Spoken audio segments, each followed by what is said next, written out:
Please stop. It's just not funny anymore. That was self-titled, by the way. Eric literally emailed me, I have a lame project, so I'm just It trying is. to make sure. It is. But anyway, this won't take long. This will not take the full 7 minutes. I guarantee. But first, we're going to start with this little thing, which has nothing to do with my project. Anders works from his desk, from his bedroom, of course, like everybody does. His school is from his bedroom. And then on his desk, he's got a Chromebook and a MacBook Pro. And then he's got a fish tank next to it. And under his desk, his mom put the power strip with all the things plugged into it, including his fish tank pump and heater and light.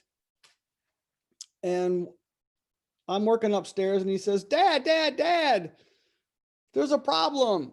And he'd overfilled the fish tank, so it was leaking out the top, spilling water down into the power strip. And he had somehow broken the AC/DC adapter to, and this is what it looked like. And he says, yeah, my foot got really funny feeling when I was sticking it under the desk. So somehow he broken this, and this was wide open, and there was water all over the floor and in the power strip. What could go wrong? Our cat did it. Oh yeah. So anyway, we got this old 1928 house, and in the kitchen, there's this cabinet that I think was used to be a ironing board, because there's all these slots in the sides here and weird slots for like something that used to tilt out as an ironing board. And when we bought the house, somebody had done a really janky job of putting some shelves in here. They didn't even screw the shelves down, so they were loose and they were bad. So at any rate, I ripped all that out, and I needed to build some new shelves. I'm showing you the wrong part. Here's the original. Here's phase 1. So I bought some poplar at the Home Desperado, and Chris let me into the workshop, the wood shop, which was really nice. It was raining, but that's okay. So I got my poplar and I cut it pieces to length, and then I ripped them down on the table saw, and then I cut these little, you can't really see them very well. I should have had a separate picture, but I cut these little pieces from the scrap poplar left over as the little brackets to put in. And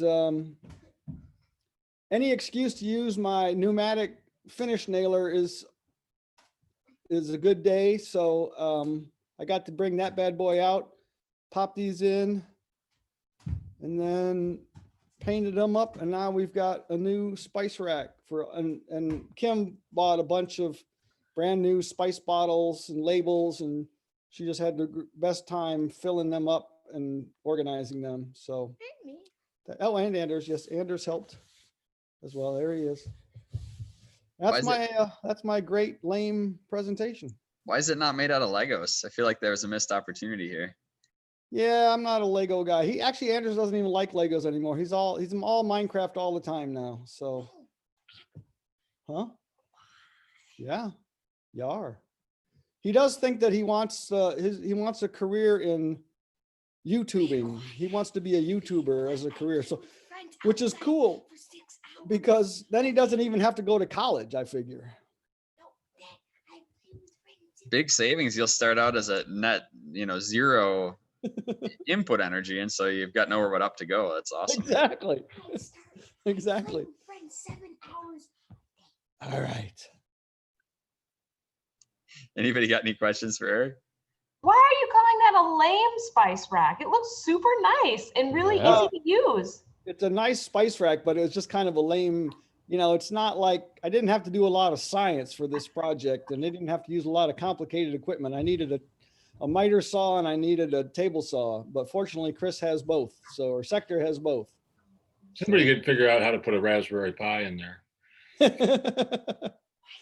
Yeah, I should have done something where like the light comes on, or if somebody leaves the door open, I alert your phone that the spice rack door is open or something like that.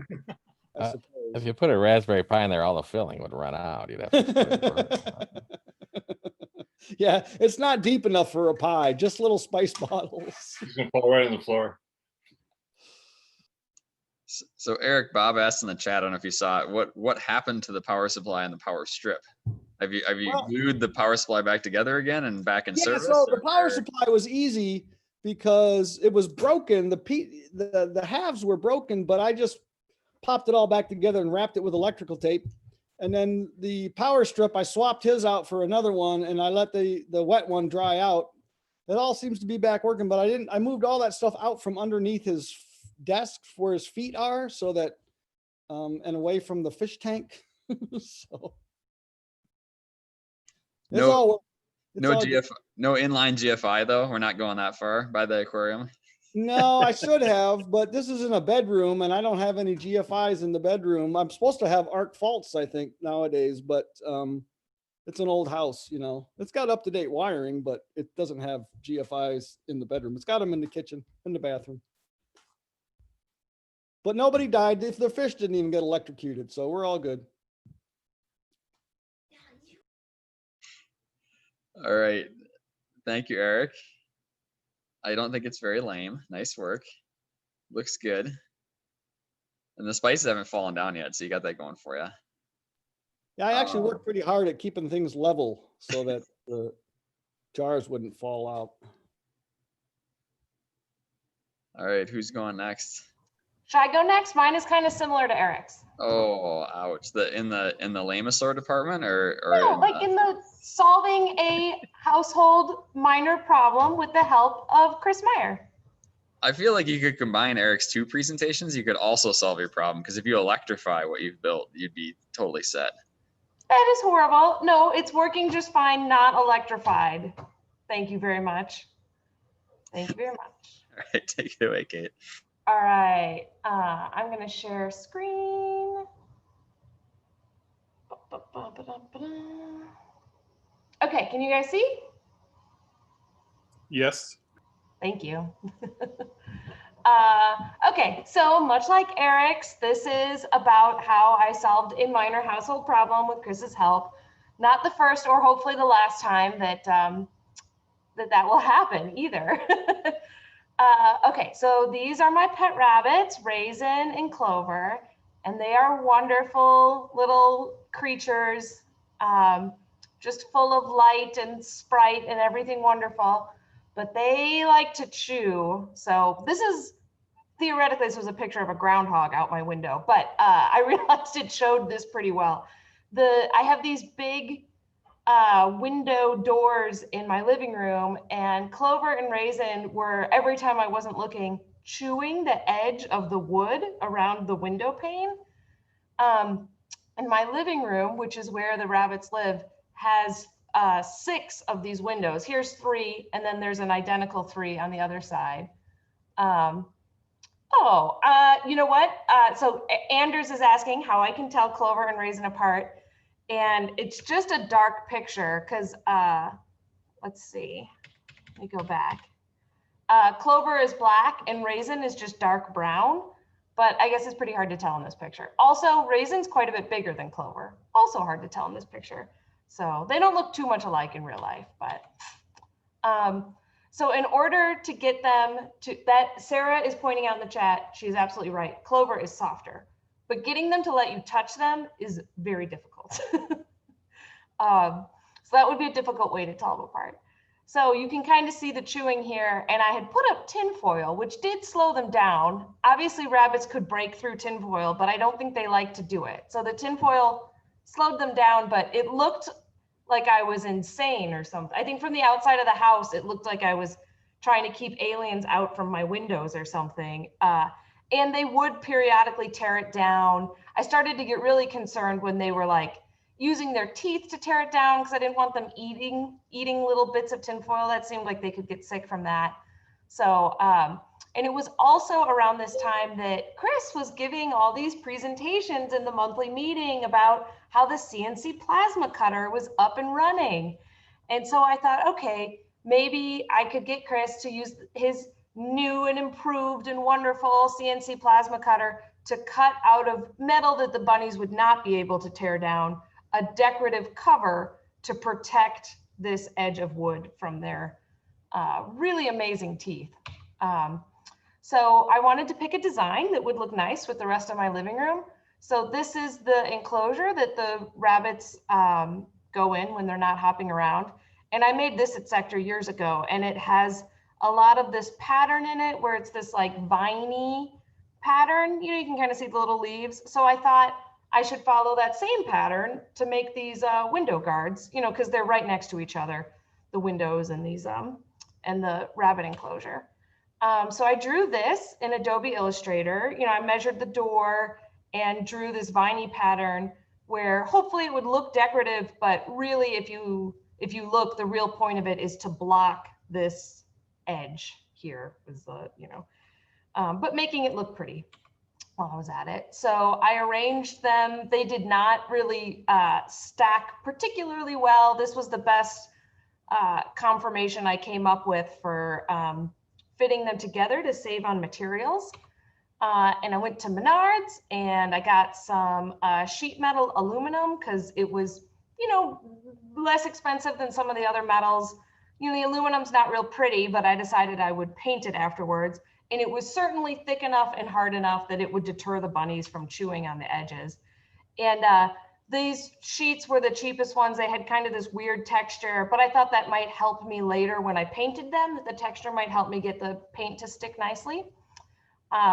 So I dropped all of this metal off outside Sector and emailed Chris my files. I had a couple of payments I had to do in exchange. One, I had to find a bunch of Tiger King graphics that could be cut out in the blank spots of my metal sheet, because you saw that pattern had blank spots. And I had to agree to do a presentation at the monthly meeting. But no, it was super nice of him to do this. And so the other thing I had to order was paint, because I thought if these were shiny aluminum, that would really not look nice in my living room. It would really be drawing attention to the part of my house that the bunnies had destroyed. So I bought some copper paint, and I also bought some patina solution. And this copper paint actually has copper in it, so you can still patina it while it's wet. And so this is how they turned out. The CNC plasma cutter, Chris did a fantastic job with it. They came out perfect. I didn't have to file anything. They came out just like ready to put on the wall. There was, no burrs or anything like that. They really cut out very nicely. I did 2 coats of that copper paint, sprayed it with that patina to get that verdigris, that greenish, bluish, it's like the color that copper rusts to, because I kind of thought that looked nice. And they have been working perfectly. They've been up for a couple months now. It's no problem at all. The rabbits are no longer chewing that. And I really don't think you can see it. Before I screwed them in, I put a little bit of wood stain on that raw edge that the bunnies had created so that it wouldn't be so because it's such a lighter color wood, underneath where they had chewed, to make it not stand out. And I think it really worked. Like, I think if you came in my living room now, you might think I had these, kind of odd decorative tastes, but I don't think you'd even notice what was really going on underneath these guards. So pretty successful. And Chris bonus gave me these little ground squirrel cutouts as well. This was like a free bonus included with my cutouts. So now I can year round have little ground squirrel silhouettes in my yard, and they look very cute. So yeah, thank you, Chris, for protecting my house from my pets. Those are so cool, Kate. That is really cool. Eric asked in the chat, and what do the bunnies get to chew on now? He feels like you're depriving them of the opportunity to, sell their teeth. That is an issue. So lately, actually, they've been going after my coffee table legs. They really go through phases. I thought the coffee table legs were safe. They were for a while. but I got some, you have to keep them kind of entertained with novel items to chew on.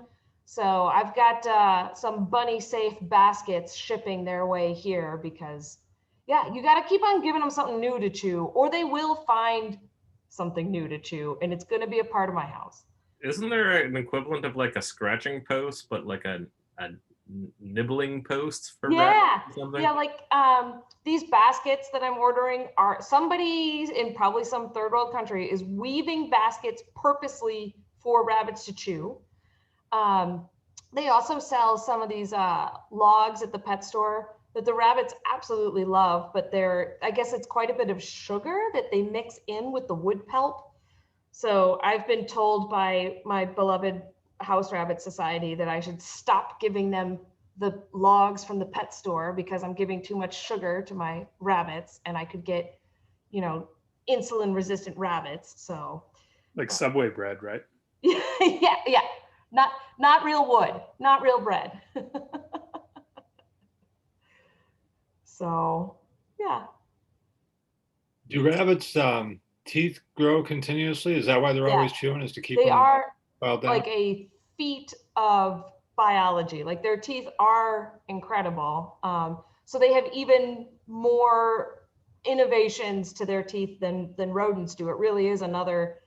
I mean, the things that they are capable of chewing out through is amazing. Like even that aluminum, if like, I think they could nibble through it if they really wanted to, but part of it is making things less attractive for them to chew on, you know? Yeah, they have incredible teeth. They're constantly growing. Their main food is hay. You know, grass is full of all that silica. So it's a really abrasive substance that they are eating constantly. So, yeah. How much did that sheet cost roughly from Menards? I think each sheet was $24, $25. I think something like that. I've got it in my thing, and I had to order, or I had to use 3 of those sheets in order to cover all 6 windows. So not like super cheap, but at least I did want them all to match, you know, so I didn't want to use found scrap. You know, I wanted all 6 of the doors to have the exact same stuff on them. So yeah, I think it worked pretty well. A lot cheaper than new windows. Have the rabbits mastered rock throwing and the windows are a concern now? No, but I was worried if they chewed too much because it seemed like that's the ledge that keeps the glass in there. So no throwing of rocks. Don't give them ideas though. Anybody else got any questions for Kate? Awesome. Thank you, Kate. Glad my bribe paid off. Who wants to go next? I'd better go next because I'm drinking wine and the presentation will just get too interesting This could get more entertaining then as we go. Yeah. All right. Is my picture sharing? What is sharing? Yes, I see your living room or den. So this is actually my wife's craft room. Studio. And during the pandemic, she's taken up sewing. And so this is her space. And why didn't that advance? Here we go. And I think in a previous meeting, I shared a project where we built a shelf that actually had a cover that folded out to become a table. So the right-hand picture was the cover, and when it folds out, it becomes a table. And here's what the shelves look like. And here's the back part of this is the table. And the height was matched to an existing table that she has in the room that she sits at to do her sewing. But she shared that part of the sewing projects involve some cutting and that it's actually kind of painful to bend over to do the cutting on the table. And it would be so much nicer if this table was about 7 inches taller, optionally, in order to do the cutting. And so, you know, I thought like immediately like some robotic telescoping leg or something, but you know, that's never going to go well. So my original thought was just kind of a box that the legs would sit on. But it occurred to me with the slightest amount of sideways motion, this would all come tumbling down and it would be terribly bad. So I thought of putting really wide bottoms on those boxes, but then the problem is as you're walking around the table, you're going to trip over these. And so then I thought, well, if you only put the wide part inside, maybe they could counteract each other. But then as I was looking more closely at the table, I realized there's this really cool horizontal bar kind of near the bottom of the table. And so I started thinking of something that attaches on there and rotates down or something. But that, of course, got really complicated too. So then I thought, well, let's go back to that original box idea, but then latch onto that bar as a stabilizer. And so I went over into SketchUp and kind of drew that up. And to make it lightweight, it wasn't a box all the way across, but just a board with one of these on each end. And then the bar would get hooked in the middle here. And we have a whole bunch of white, I forgot the name. Thank you. Melamine shelves left over from another project. And so I actually designed this as a stack up, kind of leveraging some of the laser built acrylic projects to stack up these pieces to form the place where the leg fits into, and then the upper support piece. So I kind of drew this up in SketchUp, as you can see from the previous picture and this picture, and then transferred that to a list of sizes that needed to be cut out, which then got drawn onto the shelves and subsequently cut on the bandsaw, which I can never cut very straight on the bandsaw, but that's another story. And here's all the pieces prior to assembly for both ends of the table. And also, and this is worth your price of admission, a pro tip. If the first pieces you cut out actually look like rectangles and you set those aside, and then later when you're cutting out other pieces and you're looking for stock to cut those out of, and you glance over and say, well, there's a nice piece of wood, and you cut it all up. And then when you're done, you're short one of these pieces. The pro tip is maybe you should label the final pieces to keep it separate from your stock wood that you're cutting from. Otherwise, you might not end up with the right result. So just a lesson to be learned there. Here they are assembled. They were basically kind of glued and clamped, but glue is not going to work very well on melamine. So it was more of a just kind of holding it in place until I could bury some 3-inch screws into these things in order to hold them all together. So they're screwed from the side here and then also from the end here in order to hold the stack up together. And then a little bit of sanding on the bottom to keep things level. And also because of the thicknesses of the wood and the diameter of the feet, there was a little bit of dremeling to make these compatible with the feet on the table. Because I think we're about a little over 1/8 of an inch short there, which was known in the plan, but the Dremel is one of my favorite tools. So here it is on the bottom of the table, and you can see it locked into that bar to prevent it from all tipping over. And then so here is a before picture with them ready to go on to the table at its regular height. And here is the after picture with the table raised up 7 inches so that it can be used for cutting. And the dog approves of this, and the cutting has happened. And my wife posted this on a sewing Facebook group, and 3,000 other sewers liked it, and 2/3 of them said that she should keep me. So that's my project for the week. So I guess I gotta keep them. Yeah, she has to keep me. Any questions? So it's worked out, it's been stable?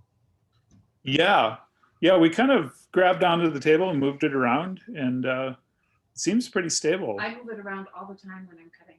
Yeah. Fantastic. Yeah. And the other key point was that she's able to actually attach and detach these by herself without asking for help in case I'm not around. Although during the pandemic I am, but I might not always be. You can kind of see where the screws go in here. I'm gonna paint them. Oh, she just informed me she's going to paint them.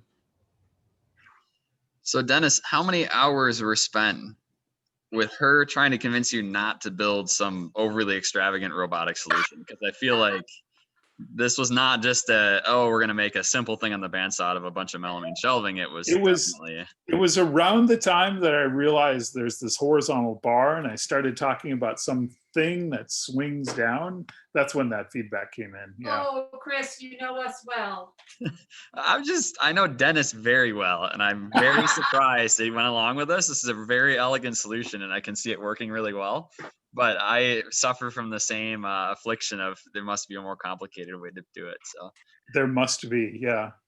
Dennis, I do have a question on your bandsaw. Where's your fence? You could cut really straight with a fence.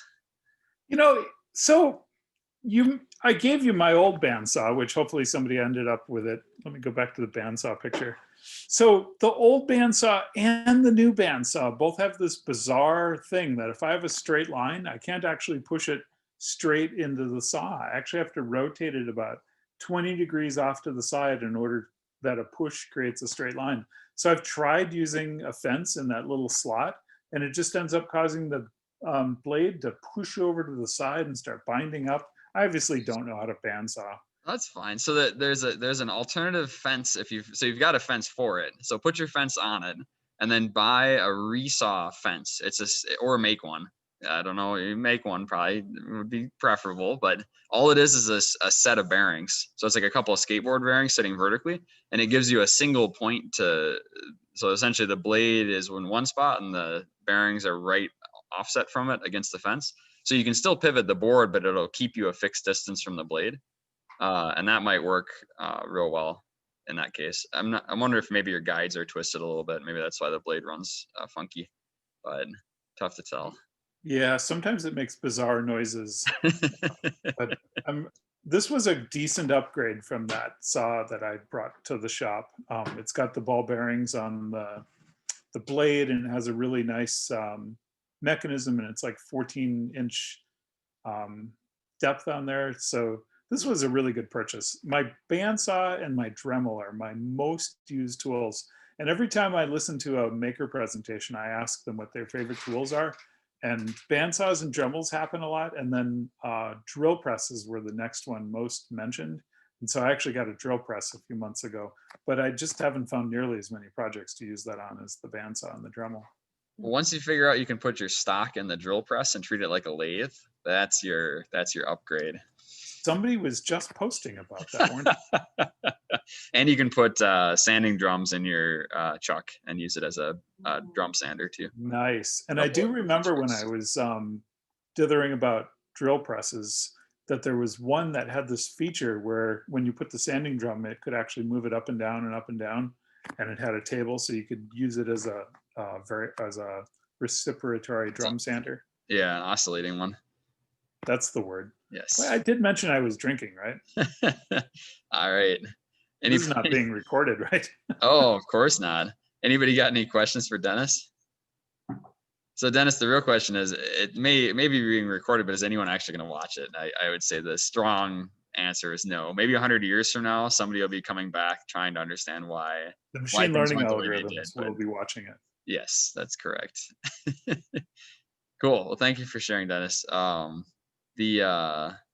As you say, that looks like a good project you could probably post on Thingiverse or something for a CNC router too.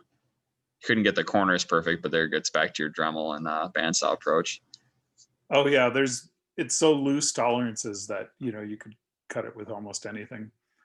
Some of the people on her sewing thing said, "Ooh, can you share plans?" Because they're always sharing patterns and whatnot. And I'm like, well, I mean, it totally varies based on your table. So here's some pictures, and then they can figure it out from there. Dennis, I do hope you share your presentation with the sewing group, though. Yeah, it's on the net. It's a Google Doc, so anybody can link to it if they want. Thanks. Yeah, thanks, Dennis. Who is next? Nick, you want to go?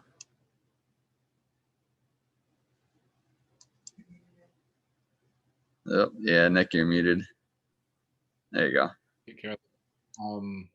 Okay. Is that coming through? I'm not hearing anybody. Yeah, it's Are coming. you hearing? Yep, you're all good. Okay. So this year I volunteered to help teach religious ed at our Quaker meeting. And this year's theme is the Quaker testimonies. And the challenge with teaching anything now is that everybody is teaching kids through Zoom, and they are so overwhelmed with it that it's hard to get them to sit still through another hour on Sunday when they've been spending all week in front of the computer.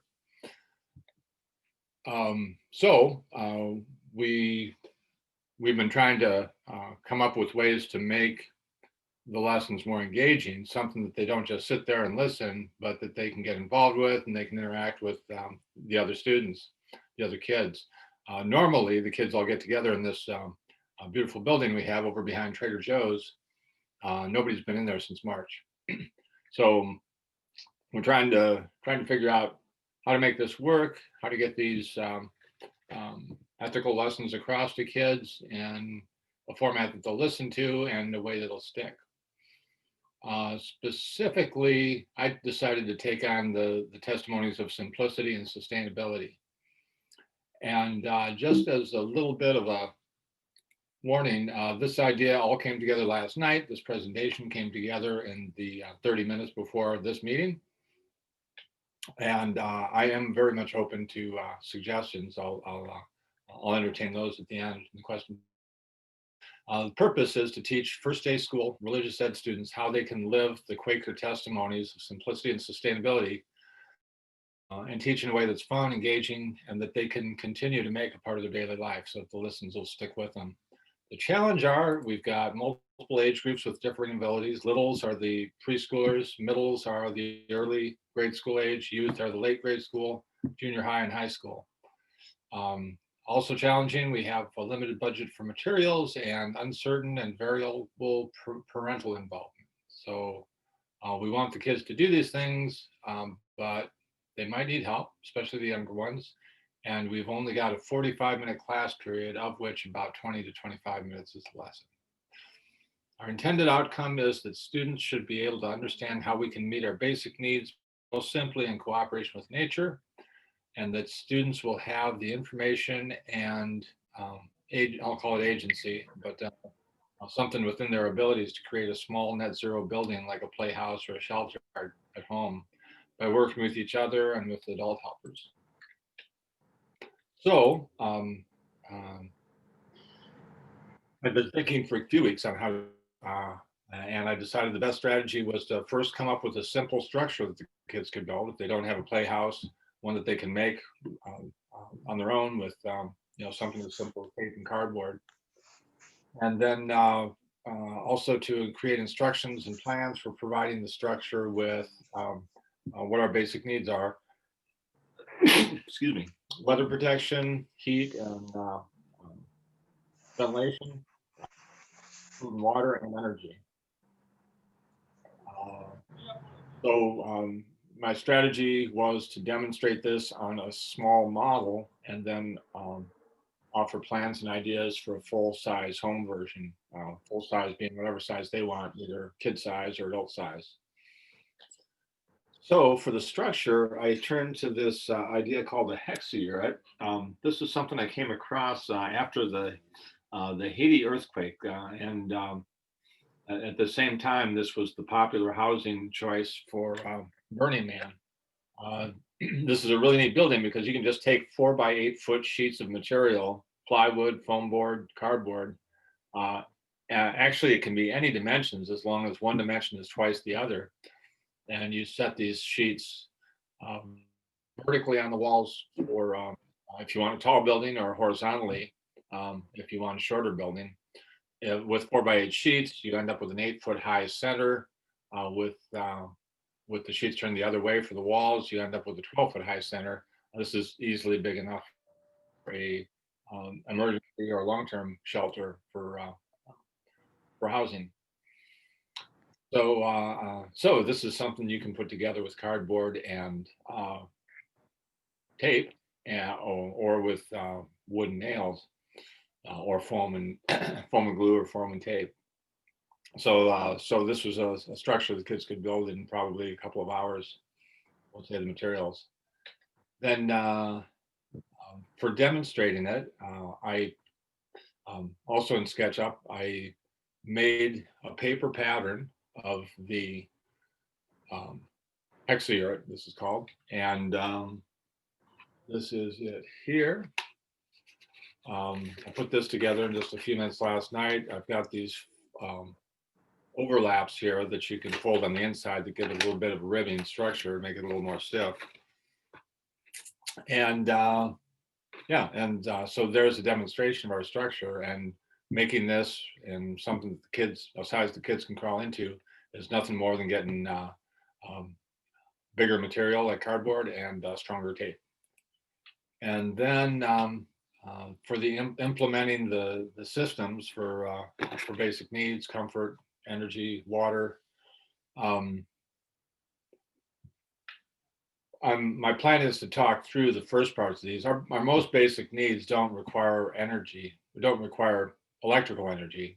So I want to talk about collecting rainwater off the roof, how you can heat the water by just putting it in a black tank rooftop, how you can grow food and compost around the house, and then how you can provide space heating. Then when we move on to the energy and electrical systems, the idea for this kind of started Saturday. I was in Milwaukee doing some bike shop tourism, and I decided to stop at American Science and Surplus, which I assume everybody here knows the place, but it is it's just a gold mine for ideas and sometimes things that you actually need to buy. And I found this kit that had 6 different solar powered electric models you could build: a windmill, an airplane that goes around in circles. And so I plan on using this to demonstrate to the kids what you can do with electricity, what you can do with solar power. But as well as talking about other ways to make electricity, because, you know, as well as using the solar panel to make electricity for the motor, you can turn the motor and make electricity to put in the battery or to use. And so I'm going to talk to them about other ways of making electricity.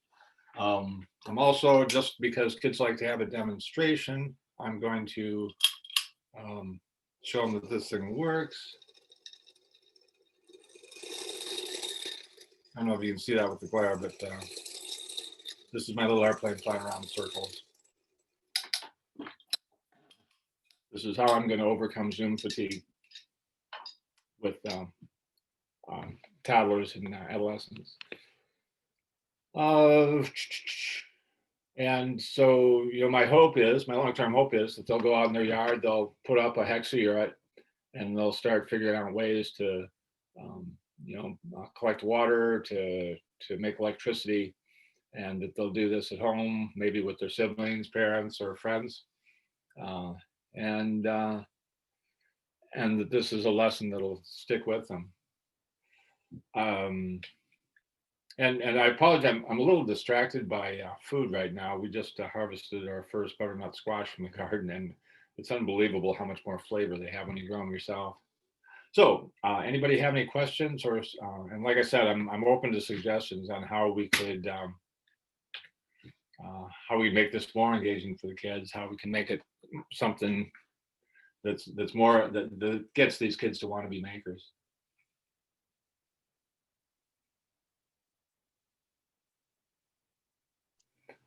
There's when we were working with the Children's Museum, they had some ideas for trying to do the same type of programming for kids. Oh. And there's not a great many options out there, but there's certainly on eBay and on Amazon, you're able to find some kits kind of like what you had, where you've got a variety of either a crank flashlight generator or a little tiny wind turbine going to a LED light, things like that. So those things are worth kind of looking at. But yeah, that wasn't an easy thing. The other one was like they had the kind of snap together circuit kits and stuff, but they were expensive. So they wanted something that was easy to leave out on a table that people could figure out and kind of work with it. And we weren't able really to find a whole lot of opportunity there, because there's certainly some options in terms of some of the snap together circuits and like magnetic circuit systems and stuff like that, but it was all really expensive and all the parts are tiny. And so it didn't work so well for younger kids. Chris, have you been following the Brown Dog Gadgets stuff? I know Pete Prodol in Milwaukee is working with them, and they've got like some Lego compatible bit boards, and then also this conductive mesh copper stuff that they're using to build a bunch of projects. Like he had a crank Larson scanner, and now he has some Lego thing that they're working on. But their goal is like to bring the accessibility of building electronics projects down quite a bit. Well, again, simplicity is one of our testimonies here that we're trying to focus on. And so I think, yeah, I'm kind of, I kind of want the kids to connect with how this can be survival shelter in emergency situations too. And how could somebody who's lost their home, how could they build a home that they could live in comfortably with materials that might be on hand? There's a couple of so I know Occupy Madison right now is trying to buy another property and build like some constant, what is it? The what's the wagons? The old settler wagons. I forget how to pronounce it. But anyway, you can use a piece of coroplast from like a signboard from Home Depot, and you can make really durable shelters really readily. It's just cardboard, but it's plastic version. Right. Yeah, I use it for. I've done a couple bike projects on here for that. With that. But yeah, I know that the Occupy folks and in general, some of the homeless shelter folks have designs out for how to make a really ultra low budget, semi out of the weather kind of a shelter that's portable and meant to be like bike trailered kind of. So you can kind of poke around and see, but I know that's not probably exactly what you're looking for. I think kids are gonna have a lot more fun with cardboard and duct tape, but it's still certainly worth looking at. Yeah, and hooking up a water system, where you put a black tank on the roof to heat it and have a way to turn it on inside and run the hot water, or how to collect rainwater on the roof and so. And if you want to build something rectangular, the haunted house we used to build up in Lambeau Field, we pre-built a whole bunch of 4x8 panels with 2x2 strips around the edge. And then we would ship them up on a flatbed. And then on site, you'd put them next to each other and put a C-clamp on them. And you could construct these rather elaborate, maze-like structures pretty quickly with C-clamps and pre-built 4x8s. Yeah, great, thank you. Yeah, the neat thing about this fixture is when you take it apart, you can stack it flat to store it. Anybody got any other questions or comments or thoughts for Nick? Otherwise, we'll jump to Mr. Markus next. Cool, thank you, Nick. Thank you. Markus, you're talking about wasps, I think? Bike ride and push the remote for the garage door opener. And the only thing I hear is, can you guys hear? Your audio is really fuzzy, at least it is for me. Is it any better? Not much, no. If only we had an audio guy here to help with the audio. Last Zoom conference, it actually worked pretty well. Yeah, it's all like fuzzy. Is that the same for everybody else or not? Yeah, It is for me too. Yeah, so I think your mic or something's going funky. I wonder if it's the wrong microphone. Yeah, I'd probably use the built-in instead of the one I'm wearing. No, where do I switch that? Yeah, it just has a lot of static basically. In Zoom, you should be able to just by the microphone, by the mute, there's a drop. There's like a, what do they call it? It's a Carrot pop-up menu that gives you a select a microphone, I think. Let's try this. Is that any better? That is much better. Interesting. So this is like a short presentation about a repair project. Coming home from a bike ride, I'm pushing the button for the garage door opener, and all I hear is a little hum. And of course, I grab the screwdriver and take the garage door opener apart. And what do I find is some interesting insects actually living in there. Let me just try to figure out if I can share this. I'm of course a total beginner in Zoom. Whoa. There you are.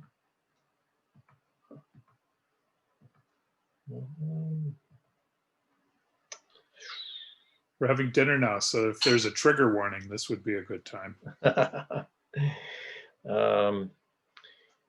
No, there is no trigger warning. So can you guys see this? Yep, we can see your browser. So I'm taking it apart, and they're leaving some wasps on the circuit board, and they actually have enclosed a bunch of components. You know, I took a bunch of vice grips and crushed the mud apart, and this came off. That was actually not the problem. The problem was, hey Marcus, we got we can see your like folder with pictures, but I think you got pictures in front of the folder maybe. So if you Yeah. unshare, you can share your either your whole screen, or you can share like the window that has the picture open in it, if that makes sense. Zoom tries to save you from sharing things you didn't want to share, so it only shares the actual application that you select. Or if you specifically pick a desktop, it'll show the whole whatever's on the desktop. start sharing. Okay. There we go. Now you're good. Yeah. So I had some wasps that moved into the garage door opener and enclosed parts of the circuit board. But it actually turned out that wasn't the problem. The problem was the capacitor started leaking here. And, you know, I took this thing out and replaced it. After I made a little drawing so I, you know, could remember where all the various connections went. Still not entirely sure what the capacitor does, but it probably limits the current when it starts up. But it was a $15 repair on this one. So if you're ever in the situation where the garage door opener doesn't work and it's just humming, you know, it's most likely the capacitor, and it's actually a fairly straightforward repair. Unless you have to do some additional insect removal, you know, it will take only a few minutes. Were there active insects in there when you opened it? No, actually, there was some dead carcasses in there. Oh, and, good. And actually a few more of those balls throughout the casing. So they really moved in there. Wow. So those are from mud daubers, and those are the huge black wasps that you see around. And they're very docile, actually. They don't go after humans at all. They attack and eat and kill spiders. And then they put a spider in a nest, and the larva for the mud dauber eats the spider and pops out of that mud dauber nest. Dennis is eating. No, I'm good with that. It's Especially spider anything that murdering. I gets mean, rid you of know. spiders, we're okay. Exactly. I figured. But we have a ton of them. Good. So the I was going to say, this is Well, another example of how the internet is so perfect, especially with garage doors and dryers and other things like that, because our garage door stopped working and you just type in the symptoms and people are like, oh, this particular model is really susceptible to surges. And so if you've had a storm lately, it's probably that. And here's the board to replace. And sure enough, $100 later, the garage door works. Yeah, I mean, that stuff got a lot easier. Now you can repair it faster than, you know, you trying to find somebody to do repair it. So I've gotten a lot of tools over the years that people donate that don't work. And that capacitor is a startup capacitor. So if you were to spin the motor by hand and get it up reasonably fast spinning, and you then kicked on the power, it would still run. That capacitor kicks the motor on in a particular direction every time to make sure it always starts and runs the right way. So you mean I should first go in, then spin up, open the case, spin up the motor? No, you should avoid that on your garage door. But if you ever have somebody give you a bench grinder that they say doesn't work and it buzzes, if you spin it and get your fingers out of the way and then kick the power on, you can prove that it runs and works. It's just that it doesn't start on its own. And that's what that thing's doing.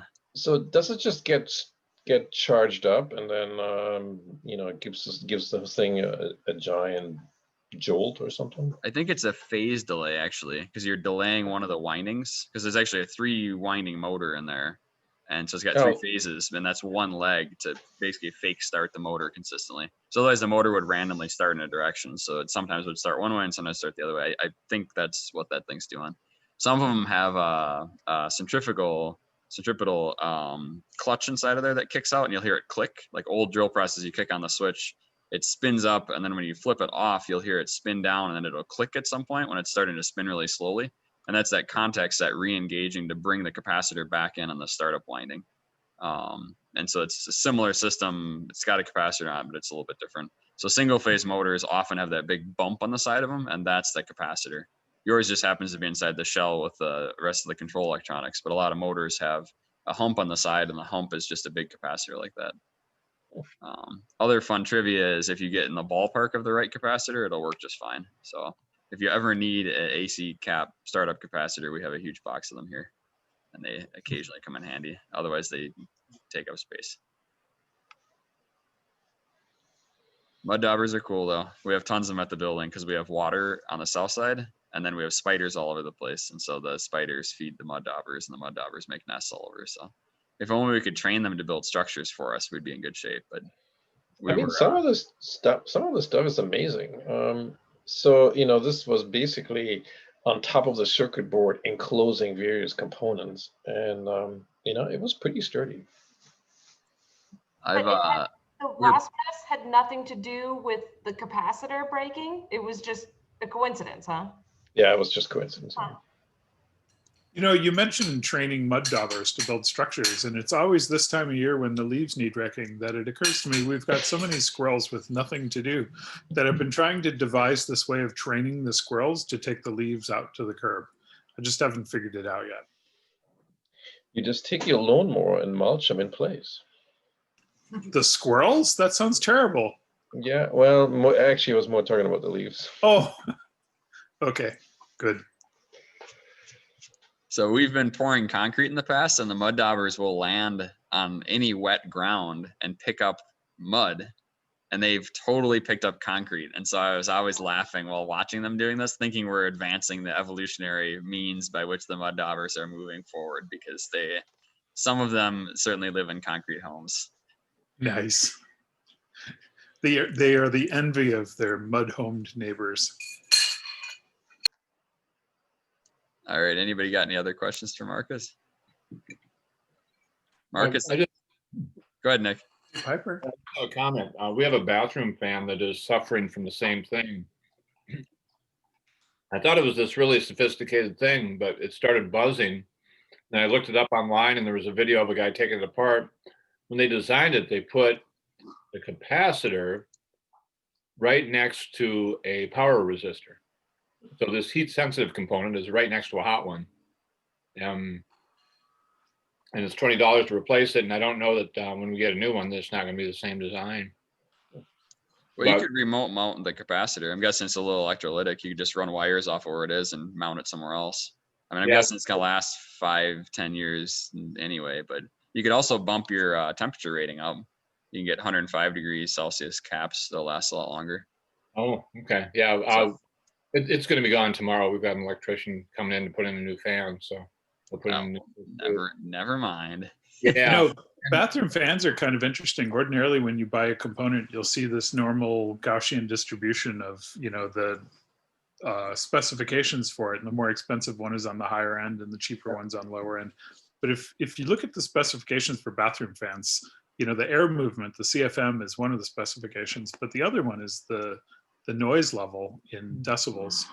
And you'll see the expensive ones are around like 54 dB, and then the cheaper ones are like really high, but there's nothing in the middle. And I was at my uncle's house years ago, and he's a acclaimed builder, but he had this super loud bathroom fan. And I'm like, you know, you can get much quieter bathroom fans. And he said, yeah, but that's not always the feature. Like, you don't necessarily want the quietest bathroom fan. Just think about it. And as a young kid, I'm like thinking about it, like I couldn't figure this out. It wasn't until later when I was a more modest adult, I was like, oh, there are reasons you might want a loud bathroom fan. And so if you actually look at They have quiet ones and they have loud ones, and then like nothing in between. So it's this weird kind of double lumped Gaussian curve kind of thing. So know your customer. I just, yeah, I considered trying to fix this thing, but when I watched the video, this guy who had done this a lot more than I did, he didn't try to put it back together. So in the chat, Sean is asking why there's a drawer slide on my wall. And the reason there's a drawer slide on the wall is because that is where the projector lives that I'm watching you on. And that is a piece of artwork that my sister made years ago. And when the projector is off, the picture covers the projector. That's why there are drawer slides on the wall. That is awesome. It is about the most awesome thing I made that year. That was a while ago. And it has yet to be motorized. Sean's favorite thing in the world are drawer slides. It's my wife's idea, because we lived in this house for a long time, at least 5 or 8 years. And I was talking about putting a projector in over there, pointing that way. And so it'd be hanging down from the ceiling, you know, and the screen would be over here. And she said, no, why don't you put the screen over there and the projector behind that wall? And I'm like, behind that wall is the kitchen. But she's like, no, there's actually stairs between here and the kitchen. And so if you loop around and you walk downstairs, you know how that wall follows you down? Above that wall, there is a triangular extrusion solid of empty space in this house that I was unaware of.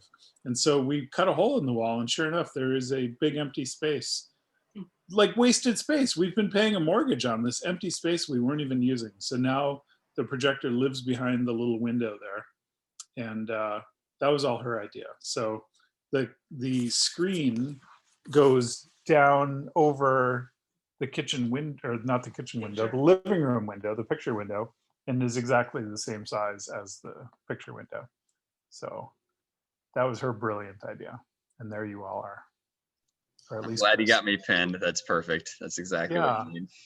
I think That's it's awesome. just in speaker view, but that's fine. Lost my power cable. But yeah, someday I want to motorize that.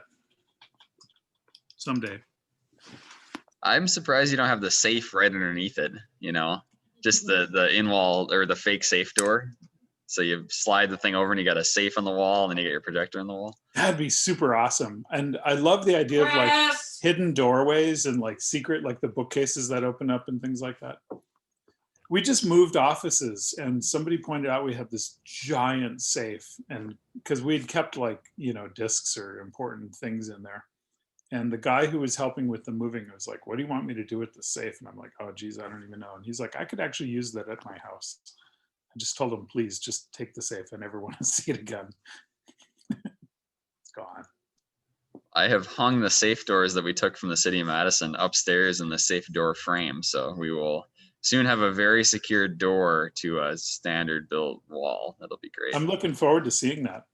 We worked in a building that had a safe, and we added a door to the other end of that room. But for the longest time, we had like door, safe. It's kind of fun. Bob, interestingly, no one has managed to open the safe combo lock that we got from the Chase Bank building in Monona. No one has been able to figure out how to open it. I bet an Arduino and some motors, we could figure it out. It's very weird. It's got notes on it from the person who set the lock that says turn to -15, and it's supposed to, like, the back cover is supposed to slide off, but the covers don't slide off at the marking that's marked. And it's a real, like, good safe combo lock. So there's no information at all anywhere about it. It's very strange. So I think we spent a while poking around with that thing and never got anywhere. Sounds like a challenge. Yeah, if anybody's pandemic safe board, I'm happy to put it outside. It's a cube like yay big. It's not crazy, but yeah, if anybody wants to screw around with it, go nuts. Otherwise, someday we'll machine the back off and find out what's inside of it. Yeah. Any word on the contents? It's not a safe. I'm sorry to be unclear. It's just the combination lock for the safe. Oh, So like the okay. door was unlocked when we got there, and so we thought it was cool. So we took down this combo lock set. It's a pair of combination locks. You have to unlock both of them. And then on the inside of it, it's got a sliding cover on the mechanism itself, but the sliding cover won't come off to reveal the mechanism, and so we don't know the combination to unlock it, much less unlock the back cover. So it's that's the mystery, I guess. I'm sure it's a highly unmachinable stainless steel alloy that it's made out of, because it's a freaking safe door. So it'll be lovely to try and remove the back. Could it But be that was like, also good. could it be pre-nuclear testing steel that could be worth I don't think it's low background steel. I think it's just annoying to drill holes through steel, because they do weird stuff with safes to make sure that it's very hard to machine or drill. Right on. Reason. Low background steel isn't worth very much anymore. Bob with the reality check. I love that locks and safes sorry. are rated in hours. Like, that's just a great number for them to be rated in. Well, and I've seen a giant excavator going out of safe, and I can tell you it's rated in minutes if you have a $50,000 excavator available with a jackhammer on it. But just short of that, hours make sense. But you kind of want the contents to survive. Gold isn't bothered by a little hammering. That's true. And it turns out one of the ways of blowing safes is you drill a hole, fill them with water, drop in some C4, and the door will come open. But if gold bars, that's fine. But if it was your paper, then forget about it. All right. Does anybody else have a presentation? I actually have a presentation. I didn't think of it before the meeting, but I do have. If you want me to go now, I can do that, or I don't know. Yeah, please. I was gonna bore everyone at the end with pictures, and so yeah, go nuts. Okay, here, let me see if I can find this. Okay, Scott should be a Zoom expert. You should be seeing this YouTube video of a lifter. So I've got some friends who are having some transportation difficulties. They have a 2006 Suburban with a 5.3 liter GM engine in it. And that 5.3 liter GM engine is notorious for lifter noise. So lifters are the part that goes in essence between the camshaft and the push rod to activate the valves on the engine. And these lifters are collapsible, so they nest, and these particular ones, if they get oil pressure, they will collapse. There's two little kind of paws on the side that go in, and the lifter collapses down into itself, and it's loose. And then the engine knocks when the camshaft's pushing up the lifter, but it's not pushing it up. It's not tight against the rockers. So these engines are notorious for this, and these particular lifters are extra complex because these engines have what's called displacement on demand. They're an 8-cylinder engine, but at cruise speeds, or when the computer senses that it doesn't need all 8 cylinders, it actually turns off 4 of the cylinders in the engine by pressurizing oil around these lifters, and then the lifters collapse enough so that they don't actually activate the valves of the engine. So you can imagine that's a very complex system prone to failure, and it does. If your oil gets gunky, then this certain filter fills up, these things pressurize even under normal operation, and they can collapse all the way and clank around. So they were going to get a new engine for their Suburban. It was going to look like about $3,000 or $3,500, $4,000 for replacing the whole engine. And the alternative was tear it down all the way to the head. So you can get some vehicles you can get at the lifters just with the valve covers off. These vehicles you have to take it all the way down to the heads. And so I Googled around a little bit about this engine, learned about the problems with displacement on demand, and I found this guy. So here's the picture of the lifter. Crazed Performance Repair is this guy, and he discovered this trick. It's basically the theme of this presentation is if you hit anything with a hammer enough in the right way, you will fix it. So he discovers this trick, and he sells this lifter release tool where you basically take off enough of the engine. You have to take off the valve covers and the air intake, and there's a valley manifold you take off to get the engine to this point, but the heads are still on, so you have to drain the coolant, you don't have to do anything. And then you can see that he's got one of these tools down, and you can tell which valve is, or which lifter's collapsed by turning the engine over and watching for loose rockers. So he's got this tool down in here, and in this video, he goes through the whole procedure. He was hitting it with this hammer, just hitting down on there. The tool itself is this premium lifter release tools. It's basically a piece of 1/4-inch steel rod, but he hardens the rod and softens the ends so that you can hit it. But he has the normal release tool, which is just basically a 1/4-inch rod with the end ground. It's at 45 degrees from the side, and it has the curve to match the side of the lifter. So this is down in there. You put it down in there and you rotate it so there's a lifter at 45 degrees, a cylinder. You put the tool down on so that it's nested on there, and then you hammer it. You're trying to shake the thing enough to get the lifter uncollapsed. And so in this video, he hammers it. We did this similar thing. And if that doesn't work, this tool it's actually a needle scaler. It's a pneumatic needle scaler, which is a very sort of fast pneumatic hammer.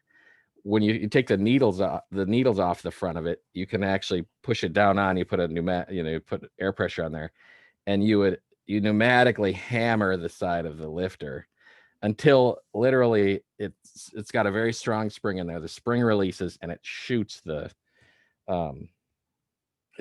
So I don't know if you can hear that. There it goes. Here we go. Inside the thing, because I'm hitting it too hard. Okay, so that is the sound. That's the video of hitting that lifter. It shakes it enough to get it to release, and it pops that out. So that's fun part number one. Then the other interesting thing is you don't want, for this engine, what they do, just delete the displacement on demand. You disable the going into 4-cylinder mode to make these engines much more reliable at the cost of some fuel economy. And so here's the fun part is he's literally taking a chisel to the gasket on the parts that would send the pressurized oil to the lifters so that they can never get pressurized oil. If the electronics break or if the oil filter, there's a little screen there gets clogged again, basically those cylinders are never getting oil pressure again. So after you hit the engine with the air hammer, then you literally chisel off parts of this gasket. You put the whole thing back together, and that's what we ended up doing for my friend's car. Took us about 5 hours.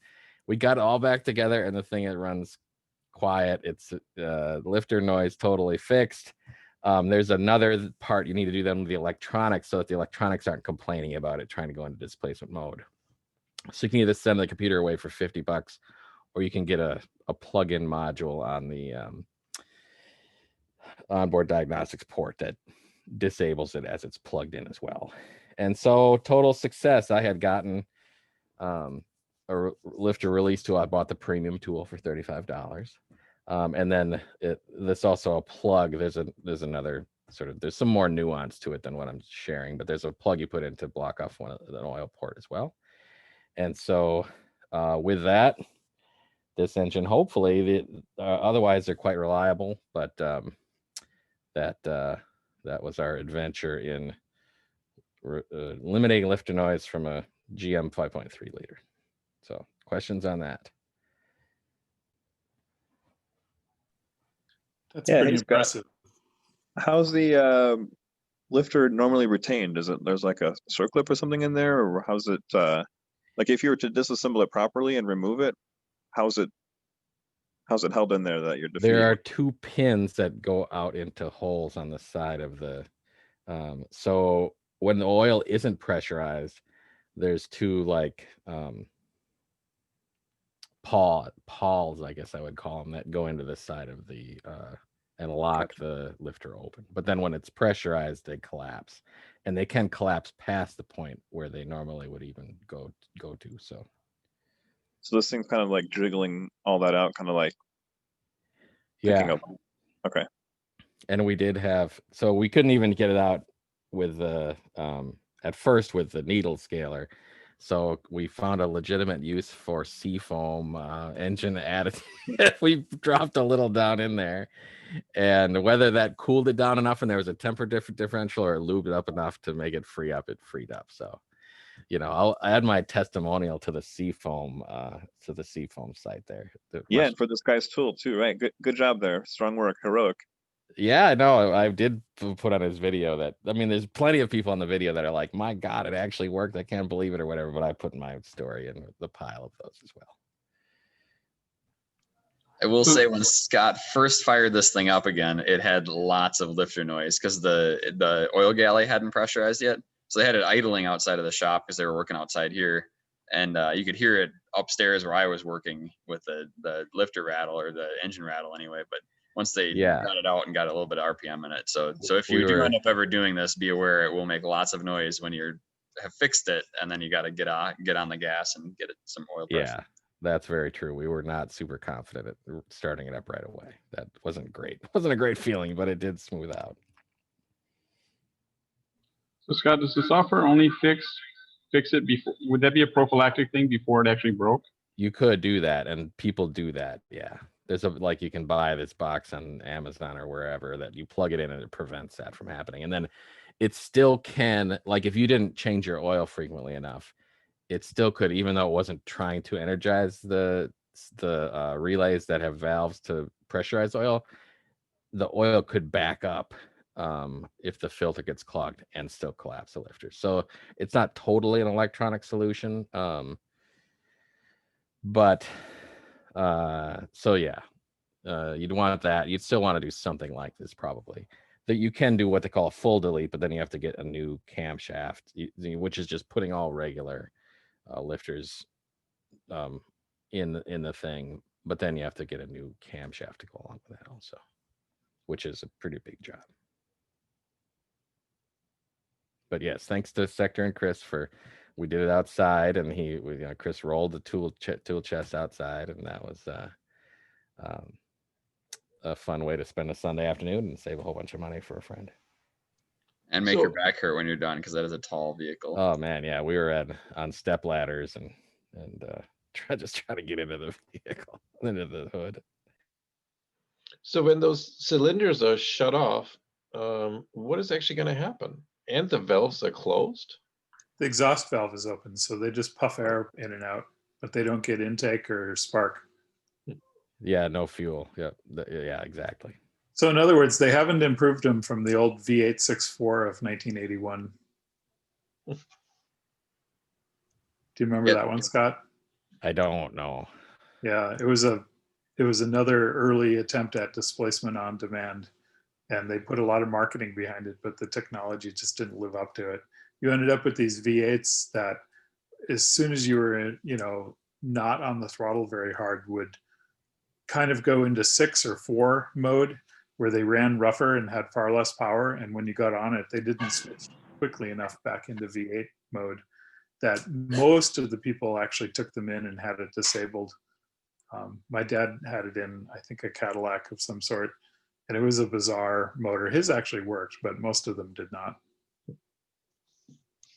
Yeah, the other fun side effect of those is that you carbon up all of the non-operating cylinders. If you had a drive cycle that didn't really put a lot of load on the engines, like if you never got on the interstate, you'd carbon up like your last 2 cylinders in the engine that never really engaged.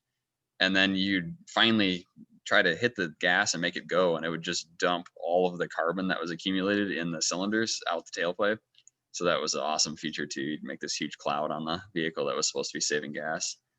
So it used to be back in the day we would take our cars out and drive them really fast every once in a while to shake the carbon loose every year. That is a real thing. My mom had a Caprice with a V8 that she just babied, and one day I borrowed it and it was running terribly, and so I was gunning it on the highway all over the place, and it was choking out all kinds of smoke, and then it stopped choking out smoke and it ran great, and I returned it to her, and she called me. She's like, "Did you fix my car?" And I'm like, yep, I did.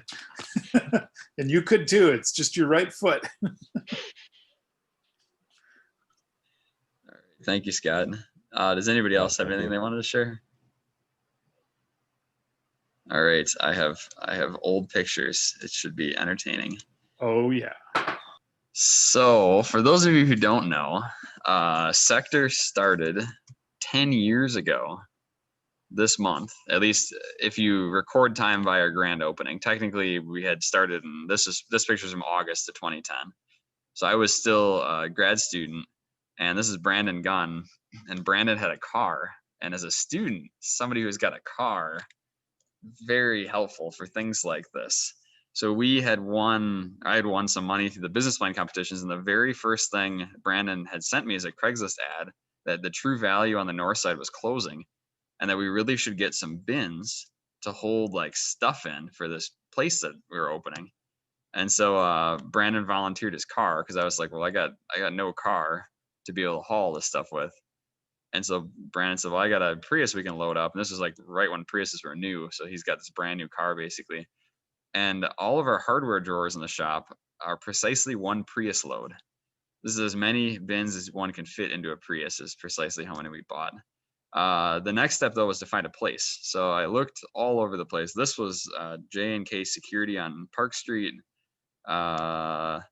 This is over at Main Street Industries on kind of downtown, like MG&E, sort of that way.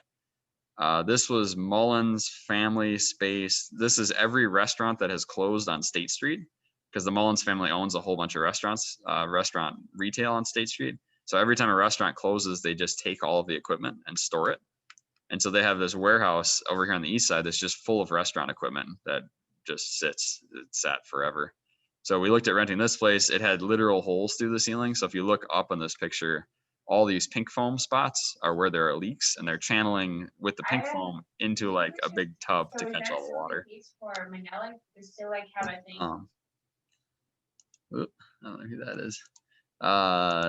Then we looked at this other place, which I think you guys are slightly more familiar with. This was before Anderson Thomas had closed. So this was still a lawnmower repair place, hence the Steel and Simplicity signs out front. Then I did this important thing, and I graduated and stole a picture from Empire Photography. Sorry, Empire, I'm not going to pay you for my grad photo. Got my degree. It's a good plan. And this was my grad school desk. So I had built a rip strap, is what it was called, because you were bootstrapping your way into having a rip wrap 3D printer.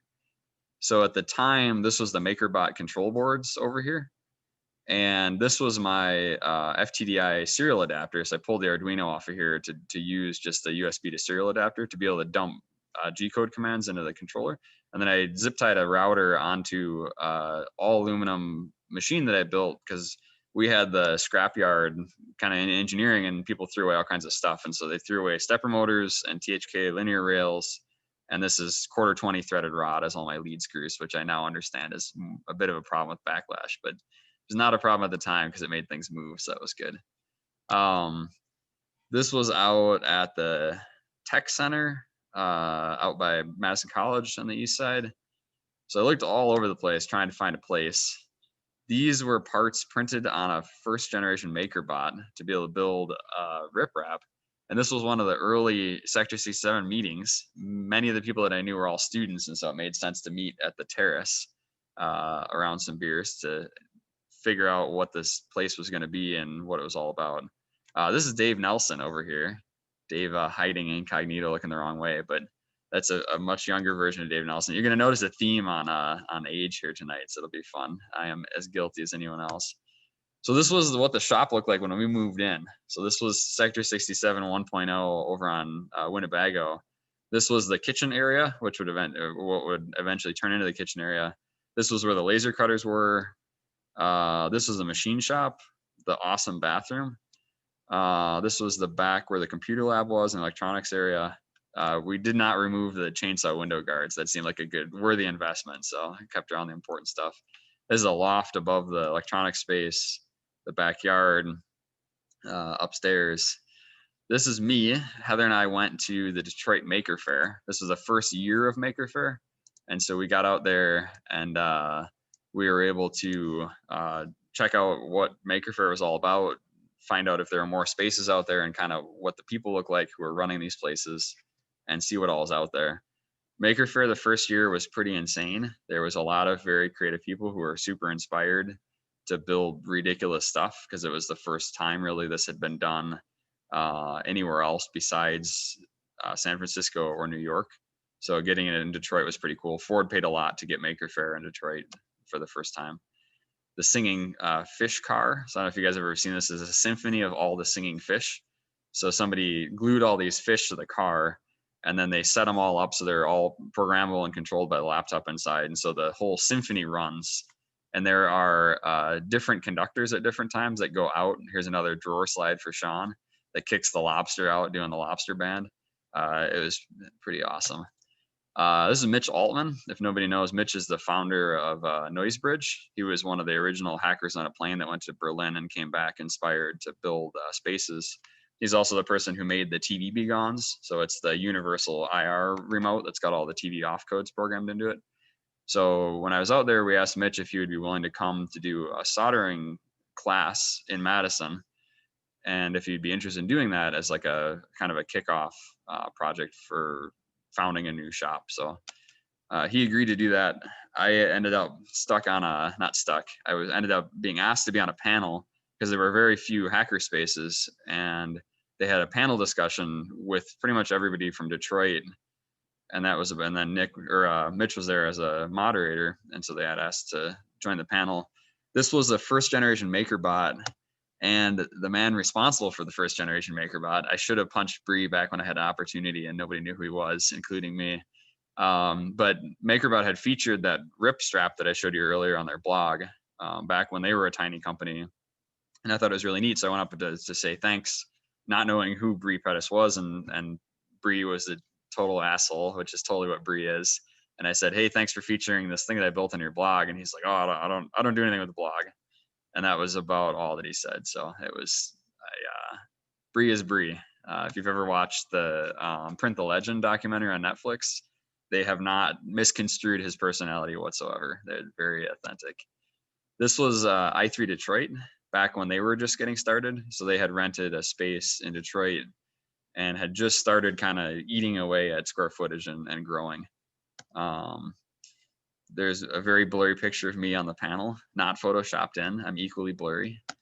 This was the second hackerspace investment, which was buying enough stuff to be able to do a soldering kit class. So I picked up a whole ton of soldering irons and then got enough stuff together to be able to build Arduino boards. So this was when Arduinos were still really expensive. And I didn't want to spend $300 or $400 on Arduinos, just the Arduinos, to be able to build kits so I could teach people how to do classes. So in the background here, this is EagleCAD, I'm sure a licensed copy, making a PCB schematic and PCBs, and then hand etching them so that I could build this FTDI adapter so that we could use not the full Arduino, but the prototype, what is it called? The DC Boarduino from Adafruit when Adafruit had first started. So you got these things as kits, you had to solder them all up, made the adapter board, and that would make a usable Arduino to be able to do classes. This was Mitch Altman at our Learn How to Solder class. And so I basically hung up flyers in engineering, didn't tell engineering that I was going to use engineering for an event. And we put together a bunch of tables and had a whole bunch of people there after hours and had a good time learning how to solder. So it was pretty cool. Mitch brings along tons of kits, and so he's got all sorts of different kits and different designs and stuff that people are able to put together and make. This was starting to move into the shop. So I took all of the crap that I had accumulated in Eagle Heights and dumped it all in the shop, which was much to Heather's enjoyment, to empty out the apartment. And started to put together, this was our grand opening on October 15th of 2020. And Dennis, your cupcake will be featured later, don't worry. We didn't have a lighter, which was pretty hilarious. And so this was actually out of necessity that we had to light the grill this way because we didn't have any way otherwise to kick it off. So it worked out pretty good. That is the closest you'll ever have seen me get to a bottle of alcohol. So enjoy the pop in the cork. This is Alex McLeese in the background. And who else is in here? Charlie. Dennis is right here. He has not changed a shred. I think the glasses have changed, but that's literally it. So if you're trying to spot Dennis in the pictures, he's easy to find. Yep, there is Dennis. Dave Nelson back here. And these were just people that showed up. We didn't really do a lot of anything. I think we got posted on a couple of like neighborhood event kind of things, and that was about it. The landlord helpfully gifted us this MDF table. It weighed like 200 pounds. And so Adam Shern, my meeting with Adam Shern was, hey, here's your keys, have fun. And I opened up the door and was like, hey, what's up with all this stuff in here? And he's like, oh, I figured you guys could use it. Little did I find out later on, he didn't want to throw it away or move it around. So that was his easiest way to get rid of all this stuff. But yeah, it was pretty entertaining. So what else we got? Started putting together shelves. The internet sucked. This is a friend from college who was at the shop who was like, your internet is terrible. My cell phone can get better internet. So that was shots across the bow. So we worked on making AT&T not suck so bad. Finally got the bin wall put together, started getting stuff organized. This was in the attic, same thing. The landlords had just bought this building and they never looked anywhere and didn't care about anything at all. So there's just tons of stuff all over the place. The roof leaked, tried working on that. We figured before the city got in, we should knock down a wall. This was to make the machine shop double door set. So in the old shop, this was like an automotive bay. And so they had this like service window in here that wasn't anything. And so we took the wall down to make some space. This guy in red is easy to spot. That's Mr. Scott Haas at the first meeting, showing off his injection molder, which was used to make train wheels. So he was making injection molded wheels for little tiny wooden trains. And he pulled the inaugural, I think, yank on this thing and promptly broke the injection molder. Not having a welder, I think you were doing that at your house with the oxy torch, I think. That's right. Yep. And so anyway, it was we got, I think, like a half a wheel molded, but it was really cool to see injection molding not being totally ridiculous to try and put together. And that half a wheel is not nearly the choke hazard they needed to be for the child's toy. So. And then there was an auction. The machine shop closed, and it happened to be really fortunate timing because I have never seen mills like this available really locally for any reasonable cost. These are many $8,000 to $10,000 if you want a 3-axis CNC mill now, if you're not building one yourself. This was, I don't know, maybe the first go at a watch. I don't know if that's Dougal's arm. That may very well be who I Yep, that was my Nexus One. I was just gonna say I thought that was Dougal. Yeah, I made that wrist strap with the hackerspace. That's awesome. I heckled Dougal. I warned him he was going to be in the presentation earlier. So yeah, there are more pictures coming. Don't worry. So we got the mill put together and moved. So we bought this thing and had no way to move it at all. And the auction closed, and the terms of removal were you had 3 days to remove it. And the riggers were all booked up because I don't want to pay the riggers because it's super expensive to move this stuff. And the guy who owned the building said, oh, don't worry about it. Just, you can trust me. Your stuff will still be here. I'm not going to like sell it again or just lock the doors and never let you in, which was very nice of him. Naively, he should have just closed the doors and then he would have just owned the stuff that we paid thousands of dollars for, and it totally legally his. But that was Jeff Jenkins, and he honored his word and actually helped us move this stuff, take it apart, which meant we had to reassemble it here with nothing more than an engine hoist, which was interesting. Another picture, Dougal holding down the mill head. So literally, if he weren't standing on the end of this thing, this would fall over because we had made this cantilever rig to get the mill up high enough to put the head back on. Oh, look how it's bending, man. What danger was that? Yeah, I'm like, oh, is that a lens camera thing? Holy I'm like, no, it actually is bending that. Oh yeah, that's 2 pieces of unistrut with no bracing on it at all. Oh God. Worked out good. But it was a little sketch, just a little sketch. Yeah. Yeah, those are the days, man. The other problem we had is a single point of failure here in this red strap, because if the red strap went, the mill head spun because it wasn't actually held upright by a weight distribution. The motor is way too heavy. So we got it up there. It didn't tip over. We all breathed a sigh of relief. And we did our grand opening, and I asked if anybody had anything cool they could show up with. And of course, Scott volunteered. I have a wind turbine in my basement. I thought like what Nick showed earlier, like a wind turbine, right? No, he's got like a 4-foot diameter, completely hand-built wind turbine sitting in his basement. It might still be there. I don't know. It's still sitting in my basement, I'm ashamed to say, yes. That's been 10 years, just in case you're counting. Yeah, it was a great project to build. I'll say that. My Sunday school class. What was that, Nick? Can I borrow the windmill for my Sunday school class? Absolutely. As long as there are no children's heads nearby it, I think you're in good shape. It is quite heavy. Let's see what else we got. So we got the machine shop, like looking sort of like a machine shop, which was pretty amazing. We did our first demo, which was the Inkscape Spiral, and got a Sharpie jammed in the thing and proved that we could actually get G code that the machine could interpret and move. Our Lego table got put together. This is Andy from Tormach. So Andy showed up early on. You can see in the background here, there's a familiar face back here as well. These were a lot of people that I knew or had met recently, and just a lot of people in the community. It was actually really fun to see how many people showed up. We had a lot of people here for really not spend a lot of time trying to get any awareness of it. Got some unattended children here, youngsters left by the Lego table. My God. So the little guy in red is Levi. He's a high school freshman this year. And Luke is on the right there. He's a high school senior this year. That's crazy. The Legos keep the young hands occupied. Did a bit of a potluck. You can see the back room kind of coming together in a pile of junk. Wine plus soldering mix as well. I'd say that's legit. Dougal again, hiding in the corner.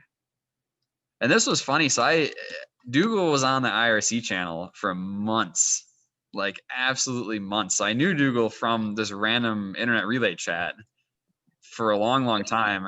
And I think, I forget how you ended up showing up, but it was a matter of convincing to get him to show up. Yeah, I think I painted those pillars there. Yeah, yep. Brown first, orange on top. Do it correctly, according to the Sherwin-Williams paint lady. Anyway, let's see here. This was CMKT4, which was a touring group that made contact microphones. Little pre-joker here, but they took bottle caps, hot glued a piezo element into it, and then put a 1/4-inch audio jack on the end of it, so you could use it as a pickup basically for tools or for instruments. So we had a concert there with all like 3 people who showed up to make contact microphones. This was actually the very first entirely Sector created project, and this was made by Stormy. So Stormy rolls in and he's like, I need a place to work on a bike. I got a commission to build a bicycle. This is all like flux core welding. And this was a guy who was building a bicycle for a person who was disabled. So the guy who's disabled got hit on a bicycle and had no sense of balance anymore. And he wanted to build a bike that a caretaker could ride on the back and the person who's disabled could ride on the front and still pedal. And so Stormy put together a custom bicycle to be able to make that happen. So this is kind of the first round of it. You'll see it later on again with our ultra quality Harbor Freight welder. We did pumpkin carving, which I should have harassed Ed. Ed Rogers sent his wife, now wife, then girlfriend, to go to this random place down the street to carve pumpkins with her friends. And she like never stopped giving him crap for sending her to a random warehouse to carve pumpkins with strangers. But we had a good time. Micah trying to build the electric Porsche. Heather made a Sector6. There's a 7 apparently in there. Oh, it's over here. A creatively interpreted Sector67. Got our first lathe. Took a little bit of cleaning, get that thing to run again. This was the first attempt at CNCing a pumpkin, which also I think the fixturing didn't work so hot. And when you're in a new building and the landlords are awesome, they like little fires every now and again, no big deal. And I'm sure that's not a PCB, ballast there. That no way that's any kind of hazardous oil dropping out of that thing. But then we kept kind of doing monthly meetings and sort of went from there. So Stormy on the bike. That bike stuck around for a long time. We made whiteboards for Murphy downtown for the other co-working space. And this was the very first. I remember being astounded when I came in and Scott had just like nonchalantly fired up the CNC mill, loaded in some ultra tiny tooling, like 1/16 of an inch in smaller, or super duper duper tiny cutters, and just like put this thing on the table and was like, oh, I made this yesterday. Mill works pretty good. Like got a real part out of it. And then promptly chopped it in half before I could get pictures of it. But this was a aluminum mold for an injection molder that he built. This was injection molder version 2.0 to be able to make gears. Had a little bit of a flash problem, but we think, probably operator training. Only slide. It's more flash than part. But it really started to prove out that like we actually had the capability to build some pretty awesome stuff, which was pretty amazing. Charlie came in with he had 3D scanned some stuff. He works at Great Big Pictures. And so he played around with making 3D CNC milled stuff. And the mill kind of turned into the all-in-one machine just because we only had one CNC machine at all. This was in 2010. It was Noel Radomski started a mayoral candidacy, and he actually launched his candidacy from the shop on the platform of like kids in education and sort of tech, like a tech platform. So it was really interesting to see kind of what sort of things attracted themselves to the shop and like why. But this was by far the highest density of news cameras that were ever there until much, much later on. There's just an interesting introduction to how politics and things work. Mr. Markus, I promised some pictures. Heather teaching Markus how to throw clay. Markus promptly flinging pots off the potter wheel, I think was the running theme with that, but it was entertaining. John built a CNC wood router out of wood, not having the router to start with. So it was kind of a build your own rough assembled parts and use a machine to build a better machine. Markus making his bike rack. So this was a dovetailed locking system, which I believe is still on his bicycle. That's what I was told the other day anyways, but Markus, Yeah, it's still on there. It's fully functional. So you got a decade of service out of that thing. I'm just letting you know. At least you did here shortly. And then there was a UW Business School professor who was super into new tech, but had no idea anything about it. And so he bought a MakerBot, and he buys this MakerBot and he's like, I bought this thing. I can't get it to work at all. You guys can just take it. And then if you get it to work better than it does now when you give it back to me, that's awesome. But if it doesn't work when you give it back to me, that's fine too. And these were like $2,000 at the time. And so he just like came over unceremoniously, dropped this super amazing machine off and said, here, have fun. We begged Make Magazine on Twitter back when Twitter was a thing you didn't just scream at people on. And they actually sent us a Make care package and sent us all their back issues of the magazines and a whole bunch of other stuff, which was pretty awesome. And we finally got a sign. So this was when people still stopped in constantly looking for sales and service for lawnmowers, because there was a giant sign out in front that the landlords refused to cover that said sales and service with a big arrow aiming at the shop. Finally getting some of the welding stuff figured out. Forget what we were doing there. Oh, meeting presentation. This was a soda machine that we built in college. Me and a friend in college put the thing together and kind of pitched a business around it. Scott giving a talk on a vacuum table that he built for the CNC machine to be able to hold thin materials flat, and to try to sort of work out how to do work holding and fixturing, because that was another thing, whole other thing to learn. Having the machine working was one part of it. I don't know, Scott, do you remember what this was for? Oh gosh, no, I don't remember. It was the international, which wasn't really, it was a national competition. Yeah. We were trying to vacuum form something. We were trying to mail a cupcake across the country. So the goal was who could mail a cupcake that was still edible the longest distance and have it survive in the mail. So we were vacuum forming cupcake packaging for a cupcake that was soon to be made. This was Peter, who I was also harassing to show up. Peter walked in as a not graduated high school student who said he wanted to learn electronics and software. And so Peter has this fun arc of how he was able to use the shop to kind of figure out what he wanted to do and move forward with things. We were able to get our kiln-based vacuum former up and running with nothing more than a shop vac and that vacuum table that Scott was machining earlier. Scott looking very diligent making the cupcake frosting decisions. Yeah. And the trick was we put the candied bits on top, and so that the frosting wouldn't get wrecked on the trip. And then like an excessive quantity of bolts. We then moved on to playing around with casting. So we were trying to figure out detail testing for how good of a aluminum cast you could make. And so we had gotten a kiln. I'm sure there's asbestos wiring in here. It's an awesome kiln. Figured out and got it up and running to be able to melt down aluminum. This is Eric, the business school professor who gave us the MakerBot, astounded that we got it working and running. And we later found out that this spool of plastic was most of the problem. It's not actually ABS. It was like polypropylene or something, and there was just no way to melt it high enough temperatures.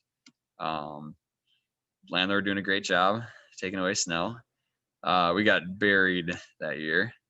And the precursor to the kitchen, better known as the welding table and a griddle. This was pancakes for the very first Build Madison, the 24-hour hackathon.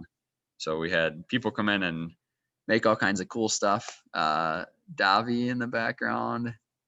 I don't know who else is in there. Let's see anybody else. I was there somewhere. What's that? Yeah, you're probably hiding in this picture. Yeah, I usually hide for the pictures. I'm surprised you got any of me. Had a testicle for a while. This thing was pretty cool until we realized that it would arc up and hit the garage door track preferentially, because the garage door track had a lot of metal above it. That was interesting to realize what kind of stretch that thing had when it really wanted to run. Dougal, you got any? You even remember making this thing? So I went to bed one night and I came in the morning, and some crazy man had spent up the whole night playing with Sharpies and taping paper together to make giant sheets of paper so that you could see it on the webcam, because we had a webcam set up. Yeah, I wanted it to be visible from the webcam. I don't know. I think he has some kind of like important investors or something coming, or like some kind of big meeting. I just want to impress upon you guys like what a crash course this has all been, and how in the last 10 years I don't think it's really improved. Dougal the uplifter. 1104 art content. Here you go. Anon. I forget what the bottom says. Anon something. You said use the paper. I think we got a bunch of big paper donated. We had no use for it. So. Oh yeah. I forgot how long that. I don't remember how long that thing lived around for. I think it got turned into a giant paper airplane after a while. That was the incarnation of don't trust technology. Kerman shows up finally. This is Eric Ronning too, younger days. And Kerman had this awesome high-speed camera, so you could take high-speed photography of stuff back when that was like amazingly crazy. Sarah, learning how to make these. Oh, CMKT4 came back through and did their contact microphone. We had more people show up the second time, so that was good. These were UW locksmiths who showed up, who were came to the meeting to teach people how to lockpick. And so, of course, they promptly taught Dougal how to work on the door.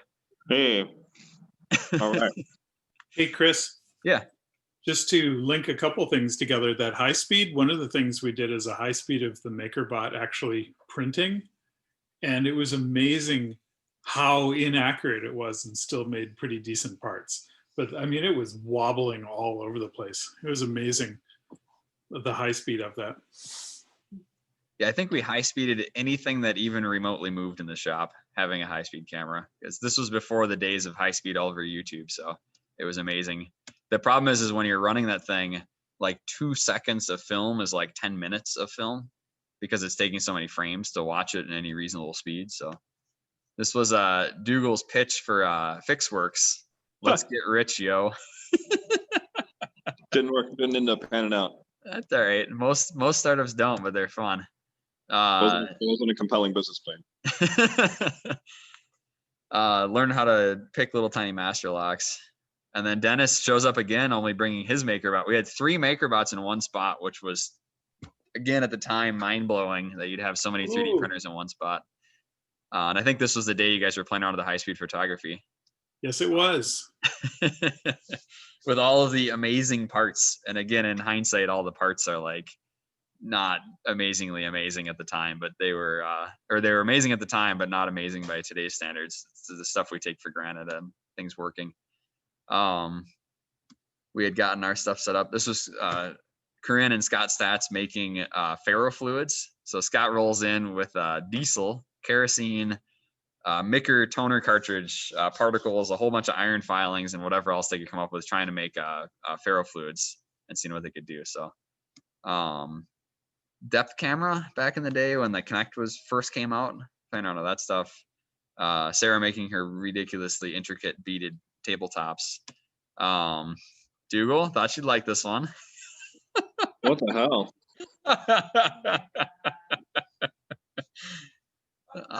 All of us a little younger. Yeah, you gotta email me that one, dude.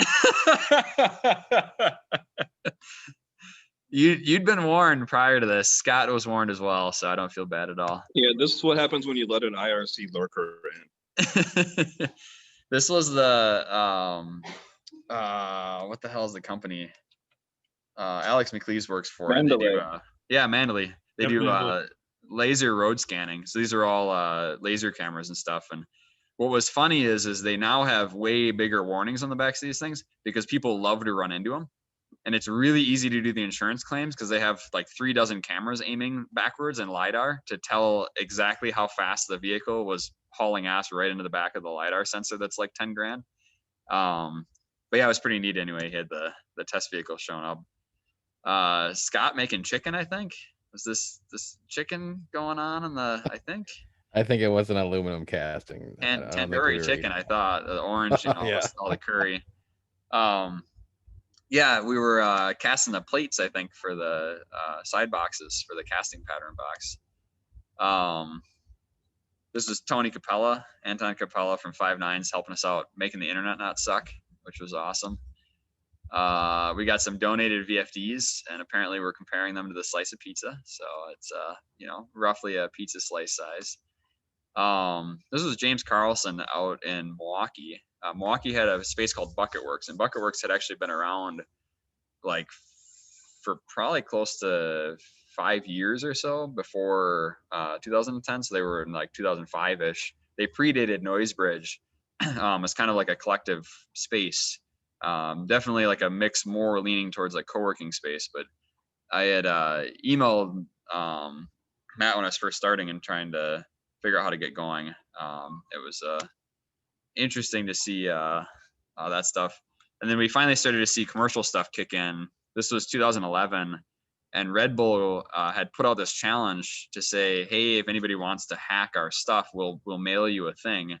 You guys can check it out and see if you can figure out all of the tricks that are inside of it. So they literally mailed a PCB board that they manufactured, and it had a ton of hidden messages and all sorts of cool stuff in there to play around with, either physical hacking or software hacking to get it to do stuff. And it was really cool, and they've never done anything like it since. So clearly they didn't get enough pickup from it, but it was really neat to see a company do a good job hiring somebody to make a really cool board with a lot of tricks and a lot of secrets inside of it. Back to building management, we had ants coming through the floor. Pretty sweet. If you got a vacuum cleaner and you vacuumed up once a day, they'd eventually stop trying to build their nest in the building. Dennis, you I don't know if you were around when we were doing this. This was a thermal camera. Rob had bought it from auction at Alliant Energy, and same deal. We were imaging the MakerBots to try and understand, you know, where things were getting hot and where things weren't getting hot. But it was very early days of thermal imaging with a really expensive camera that was not worth it. And that tiny little boy in the previous slide has actually grown up and moved out and has his own apartment. Oh, that's right. Yeah, that's I didn't Alex. recognize him. It is. It's your son. Holy smokes. 6'3". Yeah, he's taller than I am now. I got all the camera pictures. Scott helped out building the bike blender. Dougal, is that you in the background again? Made a really cool bike blender off a bunch of parts that we had laying around from Isthmus Engineering. Todd finally shows up, of course, rolling in with a gajillion RC parts and all sorts of cool stuff. So Todd does a lot of industrial design and things, and at this point he had just left his job and was trying to figure out kind of what he wanted to do next. So he started doing a lot of consulting projects. Davi with the emblematic giant hair. Peter would not let me take a picture of him, but we had gone, he was a high school student, and so I had run the robotics competition at the engineering expo at UW 2 years prior. And I asked Peter if he wanted to build a robot to compete in the expo. And he is like, I have no idea what any of that is, but robot sounds cool. So we put together this RC truck, and Todd actually brought in and came up with this idea of the ducted fan to vacuum up tennis balls. So you could drive the truck over, and you'd hit this RC ducted fan. It would suck the ball in and hang onto the ball. And then the funny bit was there's this ramp, and you're supposed to drive around the course. But our truck was so big compared to all the other cars that we could just drive up the course and drive off the side of the course and drive over the walls of the course. So the course didn't do anything to keep the truck in place. And so we had a huge competitive advantage, but Peter had no time to practice driving beforehand. And so he was learning how to drive on the contest arena, which was not great strategy, great planning on my end, but he had a lot of fun. So Still a terrible driver to this.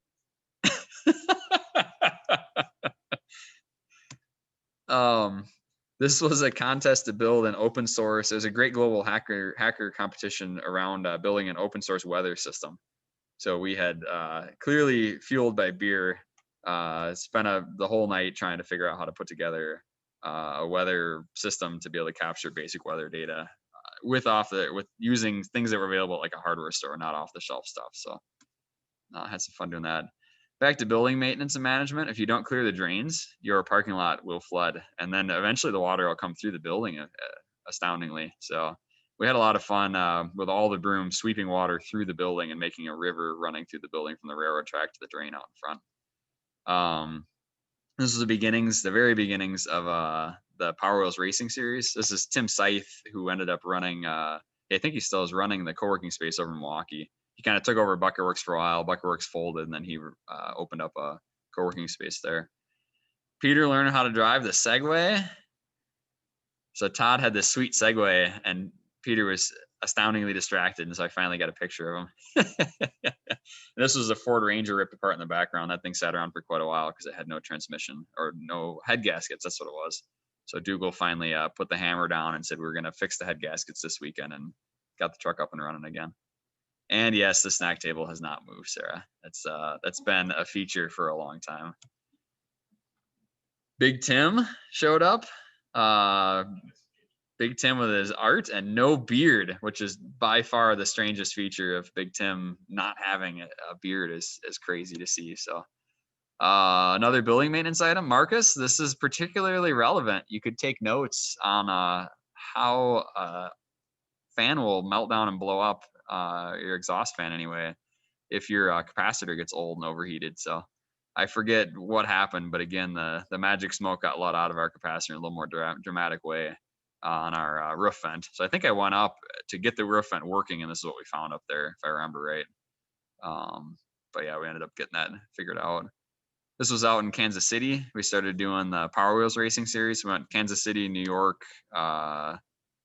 Chicago, Milwaukee, Detroit. We were kind of all over the place doing the Power Wheels Racing Series, which was this was the very first model version of it. But we had gotten electric motors from a GE Electrac lawnmower, and they were really high horsepower DC motors that nobody else could get. And they rated you had to have a $500 or less car, and we got a whole pile of parts for free. And then Eric Powers had given us a Prius battery pack. And again, this was when Priuses were still really expensive. And so Eric just showing up saying, oh, here, if you guys want a Prius battery, you can totally have this thing and you guys can go race with it. So we showed up with a lithium battery and just blew the doors off everybody. And they banned lithium after that race because it was too fast. So lead acid only after that. Eric, that's Ben Heck, who's on YouTube making videos and whatnot. He's actually in Madison as well, kind of on the nearest Stoughton Road, basically. This is Zach, Eric's son, who is now going into master's school doing biochemistry, which is pretty cool. We were out doing test drives on the Power Wheels car, and I didn't give Adam a heads up, but Adam Gotting in the younger years out waiting for their turn to drive the car around. So we were raising money to be able to go race in New York, I think Kansas City at the time, to get there. And so we decided to do a ride and drive, which was totally ludicrous because this car was way too fast to be letting people hop in and drive around. But I think we turned down the throttle control or something to make it slightly less fast, but it was pretty awesome. Isthmus Engineering gave us a whole bunch of barrels of polyurethane. This is 2-part polyurethane. It was a 2-to-1 mix. So 1 blue barrel to 2 yellow barrels. And we thought, well, if it's free and it's polyurethane, like, why wouldn't we take a whole ton of it? So I think we took like 10 barrels of this stuff, and Isthmus was like, awesome, get this stuff out of here. You guys can have as much as you want. And then we cracked it open and started making stuff with it and realized like a gallon of it went forever more than you could ever imagine using it for anything. And eventually I ended up mixing all this stuff up and throwing it in the trash can until I thought the trash arm on the City of Madison waste pickup couldn't pick it up anymore. And we figured out that you could pretty much fill with solid polyurethane a trash can and they would still be able to dump it. And that's ultimately where all the polyurethane went. Planning on making fruit batteries. Scott, I think you made this, didn't you? Yeah, that's a rope winding machine. And who's the young one in mortal danger here? Yeah. And I think ultimately you made it into a plastic bag winder, right? Or you were able to make. We did. We Cord. recycled plastic bags into wound ropes. Yeah. We did an event at the Madison Children's Museum doing that. Markus, I'm sorry. Got to throw you under the bus here. Ran into Markus at a UW event, and I'm pretty positive his words were, "I am just here for the food." Markus ditch out on us. Oh, That sounds about right. Yeah. But it was pretty awesome because he had a nice full plate and was not interested in talking to anybody. He was there for the fresh fruit. End up with this thing. Does anybody remember this giant monstrosity? That's a blast from the past. Oh yeah. Oh, What happened to that? This thing came from Arkansas, so it's hard to read, but this is like Springvale, Arkansas, Tark's Wagon Works. So this guy did Volkswagen repair, and then he decided to put 2 Volkswagens on top of a full-size school bus. And then his family lived in there for a while down in Arkansas, lived out of this thing. And then they sold it to Mike Fenchel up here, who wanted to make an art bus to tour the country with. And so they got it up here and then had no real experience ripping something like this apart and really going through it. And so we ended up working through getting the whole bus reworked, pulling all the like RV kind of amenities out of it and kind of turning it into like an art space instead. And they ended up touring all around the country in this thing. And I thought for sure they would die. The only thing I would not let them leave until they installed a seatbelt on the driver's seat, because some states have seatbelt laws. And I didn't want them to get pulled over, and I also didn't want them to go flying through the window if they ever got in an accident. So they never tested the seatbelt, so I have no idea if it worked, but at least it was there and made their parents feel better too, which was good. Where is it now? That got sold to the party bus people, in fact. So these guys had this thing, they drove it down, they got stuck just outside of Las Vegas because the radiator fan fell off and it smoked the radiator and like destroyed a whole ton of stuff in the engine bay. Like the front of the engine fell off, spinning with giant fan blade and just smoked tons of stuff. So they had to get it repaired, and then they drove it back up to Wisconsin. And then when I got it back up here, they put it up for sale on Craigslist, and the party bus people bought it. And I've never seen it anywhere. And my guess is that liability wise, they didn't want to do anything with it, but I've never seen it around town anyways. Maybe it's someplace else in Wisconsin, but it's pretty wild. Finally starting to get a kitchen assembled. This was Adam making some fine dining food. He used to come in and just like cook really good food. It was pretty awesome. Todd brought in a whole bunch of night vision goggles, and this is like a Russian pair of night vision goggles, and there's some battery thing you had to do to make the thing run on non-Russian crazy format batteries. And so Todd just rolls in with like, oh yeah, I got 2 pairs of night vision goggles that are really cool to play around with. This was Tim checking them out, and then playing around with this was a Todd consulting project, which was the military wanted to have night vision in one eye and a thermal camera in the other eye, so that if you got hit with bright light, you wouldn't get knocked out. Like your vision wouldn't get knocked out fully because you could still see with the other eye. Plus you had more or less composite vision with the 2 of them going. And so Todd designed a helmet mount system to be able to mount up both imaging systems at the same time. But it was like, $15,000 worth of optical gear. And this is ITAR controlled high resolution thermal imaging at the time. which was really cool to be able to see what that really looked like. It also worked in room lighting. So again, to have a system that didn't get overwhelmed with ambient room lighting, but also could see in the dark, pitch dark outside was really cool. Anton asked me, Capella from 5 9s asked me if I had any experience at all doing high power RF horns. And I was like, no, I have no idea. He's like, well, that's all right. You got brazing stuff, right? And I'm like, yes, I have brazing stuff. He's like, perfect, because I need to use a brazing torch to be able to braze some stuff. These are the very bottom of the horns that you see up on the really tall poles. Like if you're driving on the interstate and you see this really weird looking, it's probably like a 50-foot diameter, gigantic radar horn on top of a really tall tower. And then it kind of goes into the tower, makes a bend and goes straight down. That horn is the pickup that comes all the way down to this thing. And so Tony was a consultant for a company that was doing some RF changeover, and they wanted to change the frequency that they were running the tower at.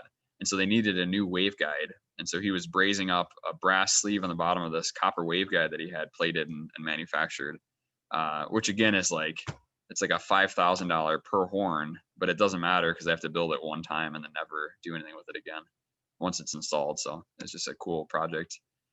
Mr. Godding enjoying some summer breeze, checking out the really old school lathe out in front of the bus. So they ended up painting the bus all up and getting it re-sprayed. I think they put chalkboard paint on one part of it or something like that. Then we got the CNC mill running. Finally, we're able to process complicated images. And so this was a year later, I think after we got it, got the Frankenstein up and running, which was pretty cool to be able to do. Again, unattended youth will be given drills. These are Scott's kids again. Scott's boys. They survived. I'm not sure totally how, but they have lived. Bob finally making an appearance. You can see Peter's a little gun shy, as always, hiding, perpetually hiding. I have like 3 pictures of Peter. Him threatening me with a hammer for taking a picture of him as well, which was coming up. I forget what the meeting was. I think it was like InfoSec or information security kind of stuff back in the day. Scott, I'm gonna let you take this one away. You know what this was from? Oh yeah, the Madison Children's Museum did like a live build-a-thon competition between. It was a family competition. Starting with an inkjet printer and some other stuff. Yeah, I wish we had an animated version. That was quite. We made this whole like camshaft thing from the printer motors that ran like all these functions on this flapping dragon that breathes fire kind of thing.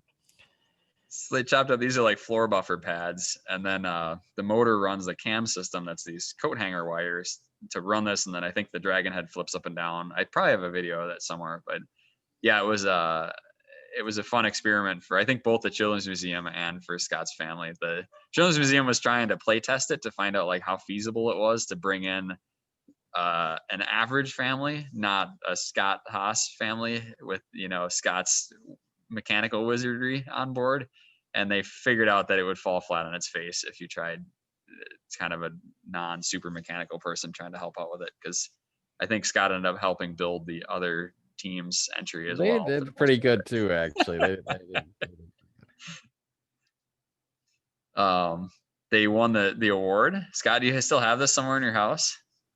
No, that's sadly is gone. The baby arm trophy. I mean, come on. Yeah, no, I'll have to show that. You got to send me that picture. We were pretty proud, and it was a baby arm, you know, with like an old horn thing. I don't know what they were thinking of the show's name, but it was awesome. We hosted an Apple pressing. So somebody had, I think Larry Walker had asked if we could host a place for people to come and grind and press apples. Basically, they wanted a parking lot that could get covered in apple goo, and bees, as we later found out, are attracted for many, many months to the apple remains forever. No, Sarah, not gonna happen. Mr. Markus makes another appearance. There's free food. I think we did a Children's Museum night. So the Children's Museum was not sick of us yet. And you'll find out here momentarily why the Children's Museum no longer invites us to any of their events. Yeah, we had a adult swim night kind of prior to Adult Swim. So this is, the gerbil wheel that's there. And the Children's Museum kind of set us loose and just said, you guys have some fun. We're trying to think out of the ideas for exhibits, whatever. And of course, the sector folk figure out that if you turn off the power to the generator on this thing, it will spin really fast, as fast as you want it to go, in fact. And the Children's Museum eventually had to put a handbrake on it, which I think is there now, to make it safer. But this, I believe, is Anton upside down heading towards this. This is Anton's forehead imprinted with the outside of the gerbil wheel after he took a total tumbler. And in his defense, he said, it's because I have dress shoes on that I fell on my face because they were too slippery. But we've never been back to the Children's Museum since. So I think this was enough to put them over. Because they specifically have a huge sign in front of this thing now that says you're supposed to walk in it, not run, and you are never supposed to go upside down. So yes, I blame it on that. Jim finally makes an appearance. Jim with a beard, slightly shorter but very dark hair. I'm surprised he's not menacingly over my shoulder yet. Jim, you want to explain what this thing is you're building? I think that was actually more of a deconstructing project. No, do you remember what that was? What it turned into? Yeah, that was the power. That was the power supply for a. I guess it'd be a mill super soaker. It wound up being. No, it was a generated sparks to mill metal. So it was kind of a cool concept. Scott did the control software for it. And I did the hose clamps, or failure to hose clamp the irrigation system. But ultimately, it was spark machining metal, and Chris was kind enough to let us put it on the mill. And you have a choice when you build these systems, but basically you have to do it in a dielectric fluid. We chose distilled water. The other choice, which fortunately we didn't choose, is kerosene. I think is the other option that people use. So fortunately, we just sprayed water around the shop, and I think there's video for that. I don't know if Chris included it in the presentation. Fortunately, not. I guess there's some fun security footage of the thing failing spectacularly in the machine shop. Jim took our most prized creation, all old iron, and just completely soaked it in water, which is a huge no-no. And I have a video of me walking in like 10 minutes beforehand saying, hey, you should really, and like gesturing at this tank of water on the mill, put some hose clamps on that, because if it pops off, it's going to make a huge mess. And Jim like, oh, okay. And then 10 minutes later, he fires this pump on, and it throws the hose off and just sprays. You can see on the camera just the entire room getting completely drenched and hosed down with water coming everywhere. And it's electrified. He's got electric probes going into the water that's now spraying all over the whole room, all over him.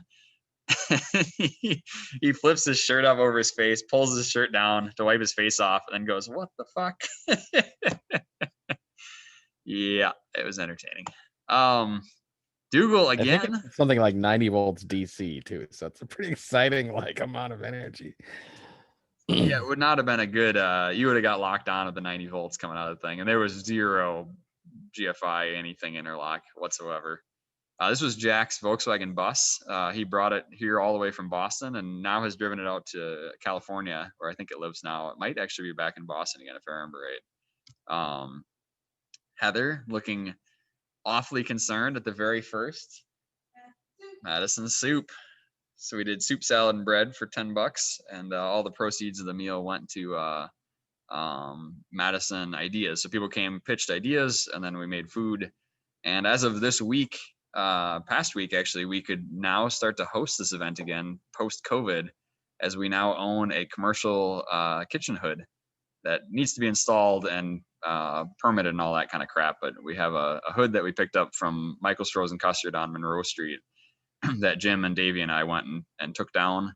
And it was it had at least 2 gallons of grease in the ducts and everywhere under the sun that we scraped out, which is lots of fun. And it's ready to get rehung up in the kitchen and rehooked outside. This was UW wanting to do a promo video for the university. And these guys were having more fun than I was having filming. So UW has an amazing film crew when they have to do these promo videos, because they pay a ton of money to get a nice video made because it's the university. But yeah, that was entertaining. Peter, do you remember this thing? You still here, Peter? Yeah. That was a great, I guess you could call it a canoe. What would you call it? Bark? That's whale barf, man. You got to own that thing. All right. The name had escaped. Kate, it's just mouth agape. What the heck is this thing? Is this made of that polyurethane? What is it? Yeah, so remember all those barrels of polyurethane? We needed to get rid of them. And we were like, what the fuck are we going to do with a ton of polyurethane? And Peter wanted to make a boat. And so I was like, well, if you want to make a boat, we can make a boat. And then you set him adrift in this thing? No, he was under tow. Very safe. You throw your high school students out under tow. He was good. We drug his ass around in the canoe. So it's totally safe because he's got the PFD there, and so it's compliant with law. That looks so photoshopped, but knowing you guys, I know it's real. It did not paddle well. He had very little regard for boat design, generally speaking. No bow, all water plow. Yeah, it was pretty awesome. Peter, did you learn anything out of this? I would say no. But do you have pictures of it when it got warm and sort of like tacoed? That's pretty cool. I did a limited selection here. I already have way too many pictures for. I thank you all of you for bearing with. Hopefully this is moderately entertaining. So the funny thing with this is we put wood shavings into the polyurethane to get the polyurethane to foam, and then put water into it to get it to foam as well. And it never cured. So like the outside skinned over and it was all good. But then later on we found out we left it kind of out in the front of the shop, because what else do you do with a giant chunk of like sofa sized polyurethane?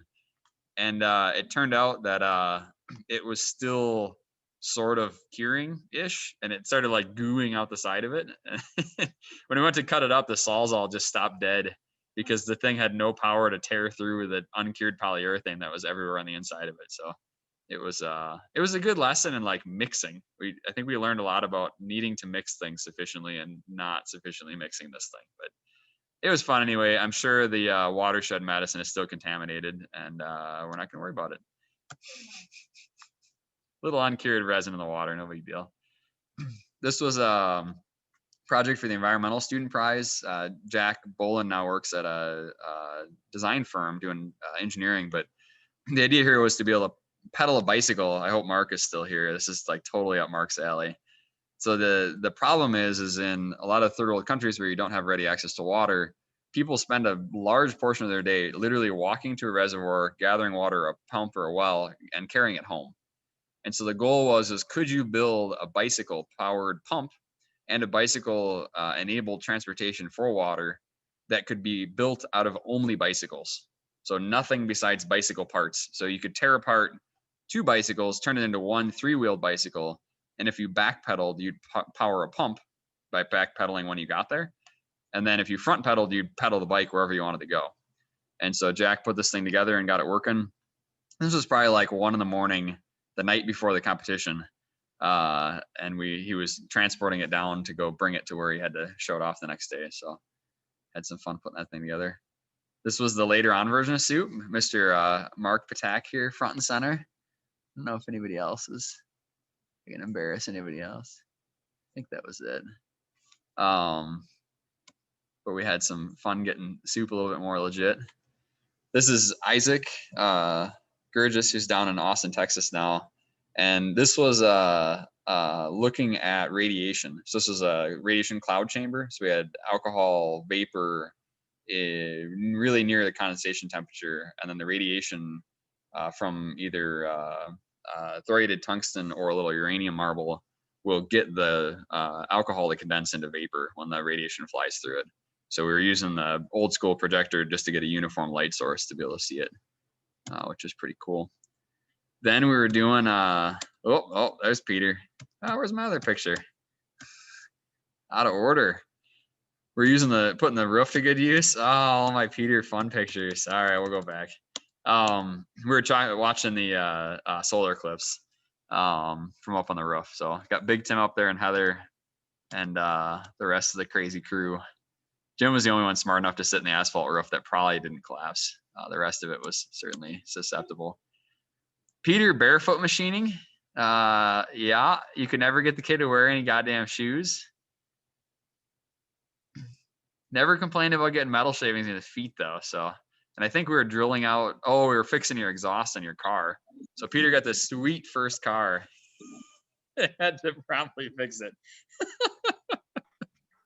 I think this actually, did this fall off on the way home from work maybe? I think I stopped in at Sector on the way home from work, probably without shoes to begin with. And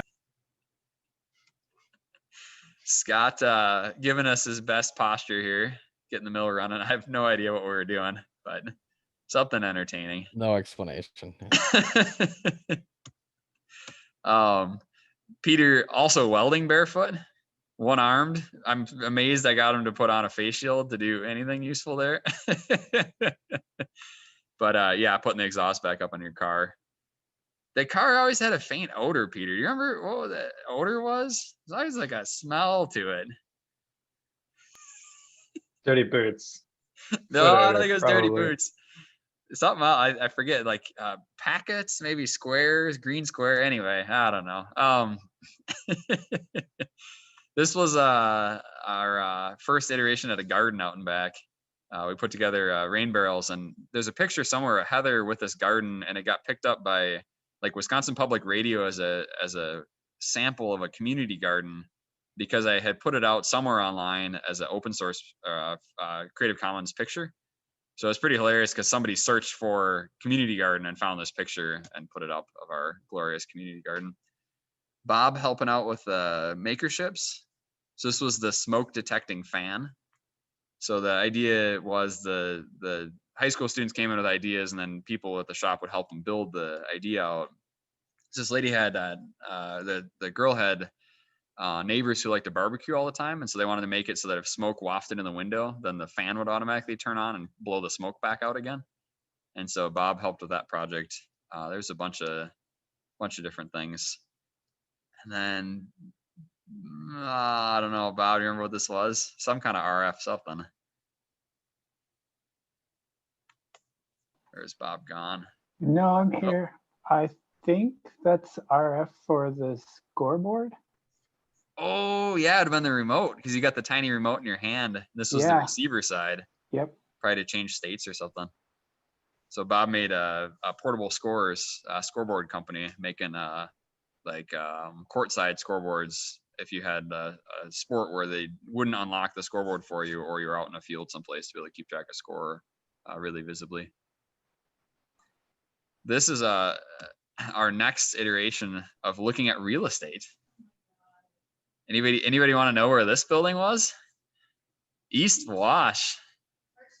I have been in a lot of buildings in Madison, and this was the most amazing one. So I was there with a real estate agent, and the real estate agent's like, oh, and there's a basement. I've never been down in the basement. I think it's through here. So we walk into this room, and she's like, yeah, I think it's down in this hatch. And there's just a really nice aluminum like floor panel section. And so we flipped it up, and it of course smelled like old floor. And I don't care. So I walked down there, and I had nothing for a flashlight. So I walked down, and I just kicked my camera flash off and got this picture. And I was like, whoa, what are these? Turns out these are civil defense supplies for a fallout shelter. And these were old barrels of water. So these are all the CD water supply. So they had sent out barrels of water for your potable water.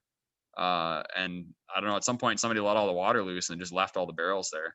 But it was hilarious. They were trying to rent out this building, and if you opened up this hatch, it looked like total apocalypse central down there. It was crazy. So this is now, it's right next to the, is it Parched Eagle? Okay. I was gonna say it's right next to the Allied Storage and Transfer right by Starting Block downtown. So it's like the 3 bars in one building. This is in the basement of that. They've torn all of it out, I'm sure by now. But yeah, it was what was funny to me was that somebody came in. This is the grease trap. So somebody did all this plumbing, set up a grease trap, and just left all this shit. Like, who really? You're not gonna bother cleaning anything up at all? So yeah, it's pretty amazing. This was Eric doing an early electric car meetup when the Nissan Leafs had first come out. And Joe Kerman looking like $1 million. Dennis, I bet you don't have this cool of a picture with your DeLorean. No, look at that suit. Holy smokes.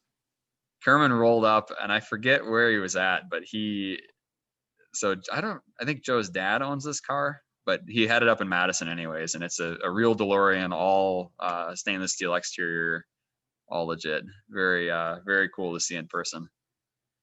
And I think that's what I left it on. I left it on. I figured I'd close on a good note. So anyway, yes, we officially incorporated 10 years and a month ago and had our grand opening on October 15th. And sadly, I was going to have a grand opening of our new building this month, this year, and do a fundraiser launch for the 2nd floor, which clearly is not going to happen. So anyway, share with me the joy of having random pictures I can embarrass all of you with.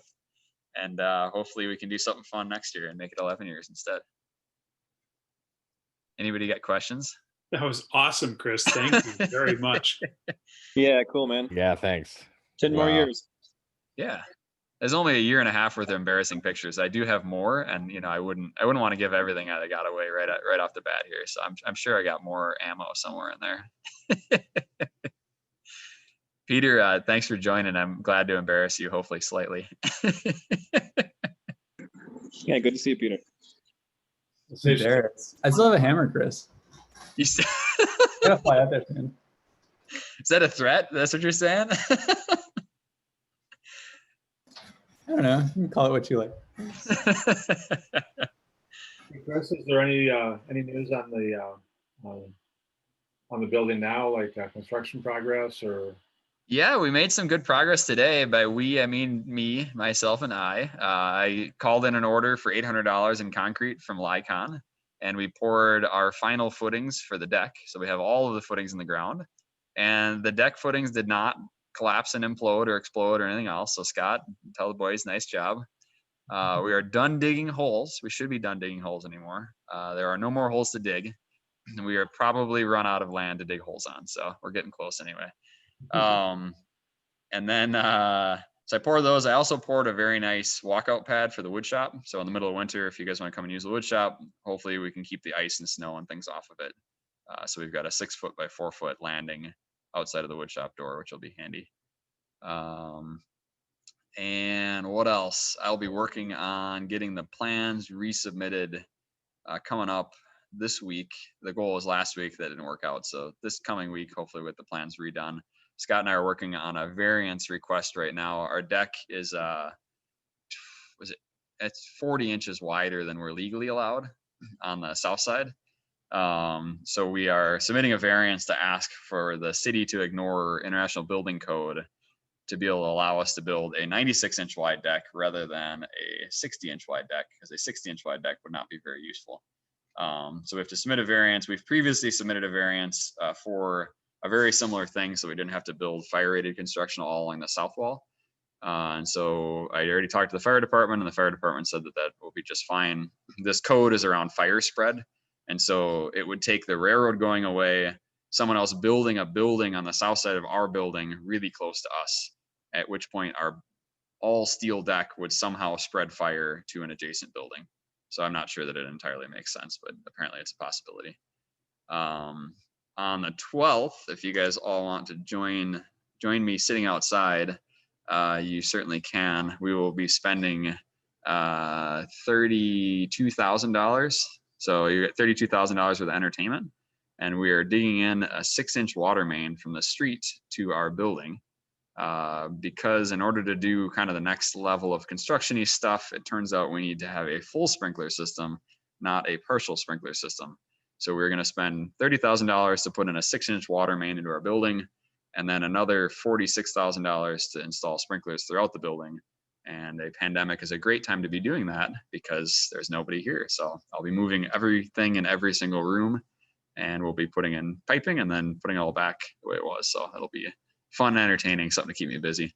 But yeah, so we are hoping to have put that money into an elevator, but instead we were putting it into a sprinkler system, which is why the fire department was more than happy to say we'd be happy to put out a position statement in support of your non-flammable deck since your building will be sprinkled. So that'll be good in the long run. Also, it's good to have sprinklers because I'm sure at some point we'll light the building on fire, and then the building will not be on fire anymore if there's sprinklers. So no big deal. All buildings will burn someday. That's just how buildings work. Heather's not excited about that, but the fire department is very confident that all things will light on fire someday, and they're very, very big fans of sprinklers. So anyway, you get some chips with the fire department if you sprinkle your building, more or less voluntarily-ish. So that is the current phase of construction. We get that out of the way, then we can continue kind of to chomp away on stuff on the interior. We got to get the water main in before winter, because once the ground freezes out, everything gets a lot more expensive. So on the 12th, Hooper will be outside. We had to hire a real contractor. I did pursue getting insurance to do work in the streets, but it's can't really get insurance on short notice, and it's prohibitively expensive. So doesn't make a lot of sense. And Hooper came in with a very reasonable quote compared to the other quotes that I'd previously gotten. So long story short, that's where we're at. So the wood shop will remain accessible through the spreadsheet online through the winter, and then we can keep on chugging away on getting other stuff figured out and working, and hope that our government and global position here with COVID gets smarter and better. And hopefully we have a way of minimizing cases rather than at present where Wisconsin is trending to maximize cases, which is not super helpful in that regard. So yeah, that's what I know, Nick. So you have any questions about that? I should have just sent Nick out with a shovel out front and told him to start digging until you're done digging, and then we're good again. No, thanks. Yeah, the job I just started is petering out quicker than I expected, so maybe I should come over. Yeah, well, that's hence the hiring the contractors, and everybody's obligation on the 12th is to show up with a lawn chair and your favorite drink, because we got to get our 30K worth of entertainment out of this. So I might as well at least see them. I'll see if we can do, like, figure out where they put the key at the end of the day for the huge excavator. Maybe we can do some little test drives or something. Might be fun. I mean, I'm sure that try to drive down Corey and then sit and honk my horn the whole day long. Is that gonna work? you could do that too. Yeah, Corey Street will be closed starting on the 12th because they're literally digging up the street, like out into the middle of the street. The water main, of course, is on the far side of the street from us, so they'll have to go across both lanes, dig all that up, and then we're paying to repave all of it and put all the things back where they're supposed to go. So your good neighbor relations have been pretty good up till this point. Is this going to affect that? I imagine Hooper will be putting down giant steel plates, and ultimately all this stuff goes through the city. So like the City of Madison engineering, traffic engineering, and the water utility all have to work together to coordinate things like this. So it's actually going to be on the city to do the work quickly to get the street reopened, because the water main is called a wet splice. So there's an 8-inch water main out in the street, and they will be connecting a 6-inch water main to an 8-inch water main without turning off the water. So the water utility shows up, and they have a big saddle that goes on and clamps onto the 8-inch pipe, and they're going to bore a hole through the 8-inch pipe and tee in a 6-inch pipe without making a gigantic leak. And you can put out, I think it's 3,000 gallons a minute at 28 PSI. So if they were to fail at doing that, they will dump 3,000 gallons of water per minute until they can shut down all the pumps in the city or that section of stretch and fix the problem. Fortunately, it's all in the city to not screw that up. So we'll see how that goes. But yeah, what's that? I said it does sound entertaining. Yeah, so hopefully the wet splice goes well. Like I say, all that's on the city. So the city provides the insurance and all the equipment to do the wet splice. They don't allow contractors to work on the pipes. So we'll hope the water utility is on their A game that day. Interestingly, you put a $4,000 deposit down on the work, and then they give you back whatever they didn't spend to do the work with a max splice cost of $4,000. So I'm certain it always costs $4,000 because that's usually how that stuff goes. So anyway, we'll see. So yeah, continue to chug away. The interesting thing then is I'm sure Scott is jonesing to do some midwinter welding outside. So we'll see if we can put up some deck uprights over the winter here and kind of make some progress on that, just because Well, with the footings filled now, my fitness program is, I don't know what it is. So the welding doesn't sound like nearly enough manual labor. Yeah, we do have to close out our Sector 67 fitness division since there are no longer holes to dig. That was seeming to keep some people entertained this summer, digging holes and being outside in the sunshine on the south side. So now we'll do welding and grinding instead. It'll be lots better. All right. Anybody else got anything else they wanted to share, or talk about, or say, or anything else? Well, after the meeting is done, if you and Scott could hang on, I wanted some advice on CNC. Then you got to talk to Scott, not me. I mean, I'm just the guy who runs them. Scott's the guy who builds them. So I'm sure you'll have some opinions. Sure, I'm happy to hang out. I don't know that I'll have a very informed, useful opinion, but I'll share it nonetheless. Well, thanks everybody for entertaining me with my regaling stories of old times. And yeah, have a good evening. And please vote, for the love of God. Scott made a very nice vote flag that's out on our flagpole. So if you drive by, we've got a vote flag flying up there. Can't be partisan, but can fly a flag. Oh, and Jim did make some cool things. We had some extra concrete today. So if anybody wants to make a little gravestone, we've got little tiny tombstones, authentic, real concrete, about an inch thick, maybe 15 inches tall. And we're going to make some patterns for them. We're going to laser cut out some wood. We figured the two presidential candidates, we got to be nonpartisan. So we're just going to make one for each as a spray paint template. And then you can pick which party you want to spray paint on the little gravestone. So I don't know in Madison. I'm sure there's plenty of people leaning both ways. So I don't want to guess which way anybody's going to be painting these things. But we will be putting them up on Craigslist or Facebook or whatever else, and see if anybody wants to buy them. So got to pay for the concrete somehow.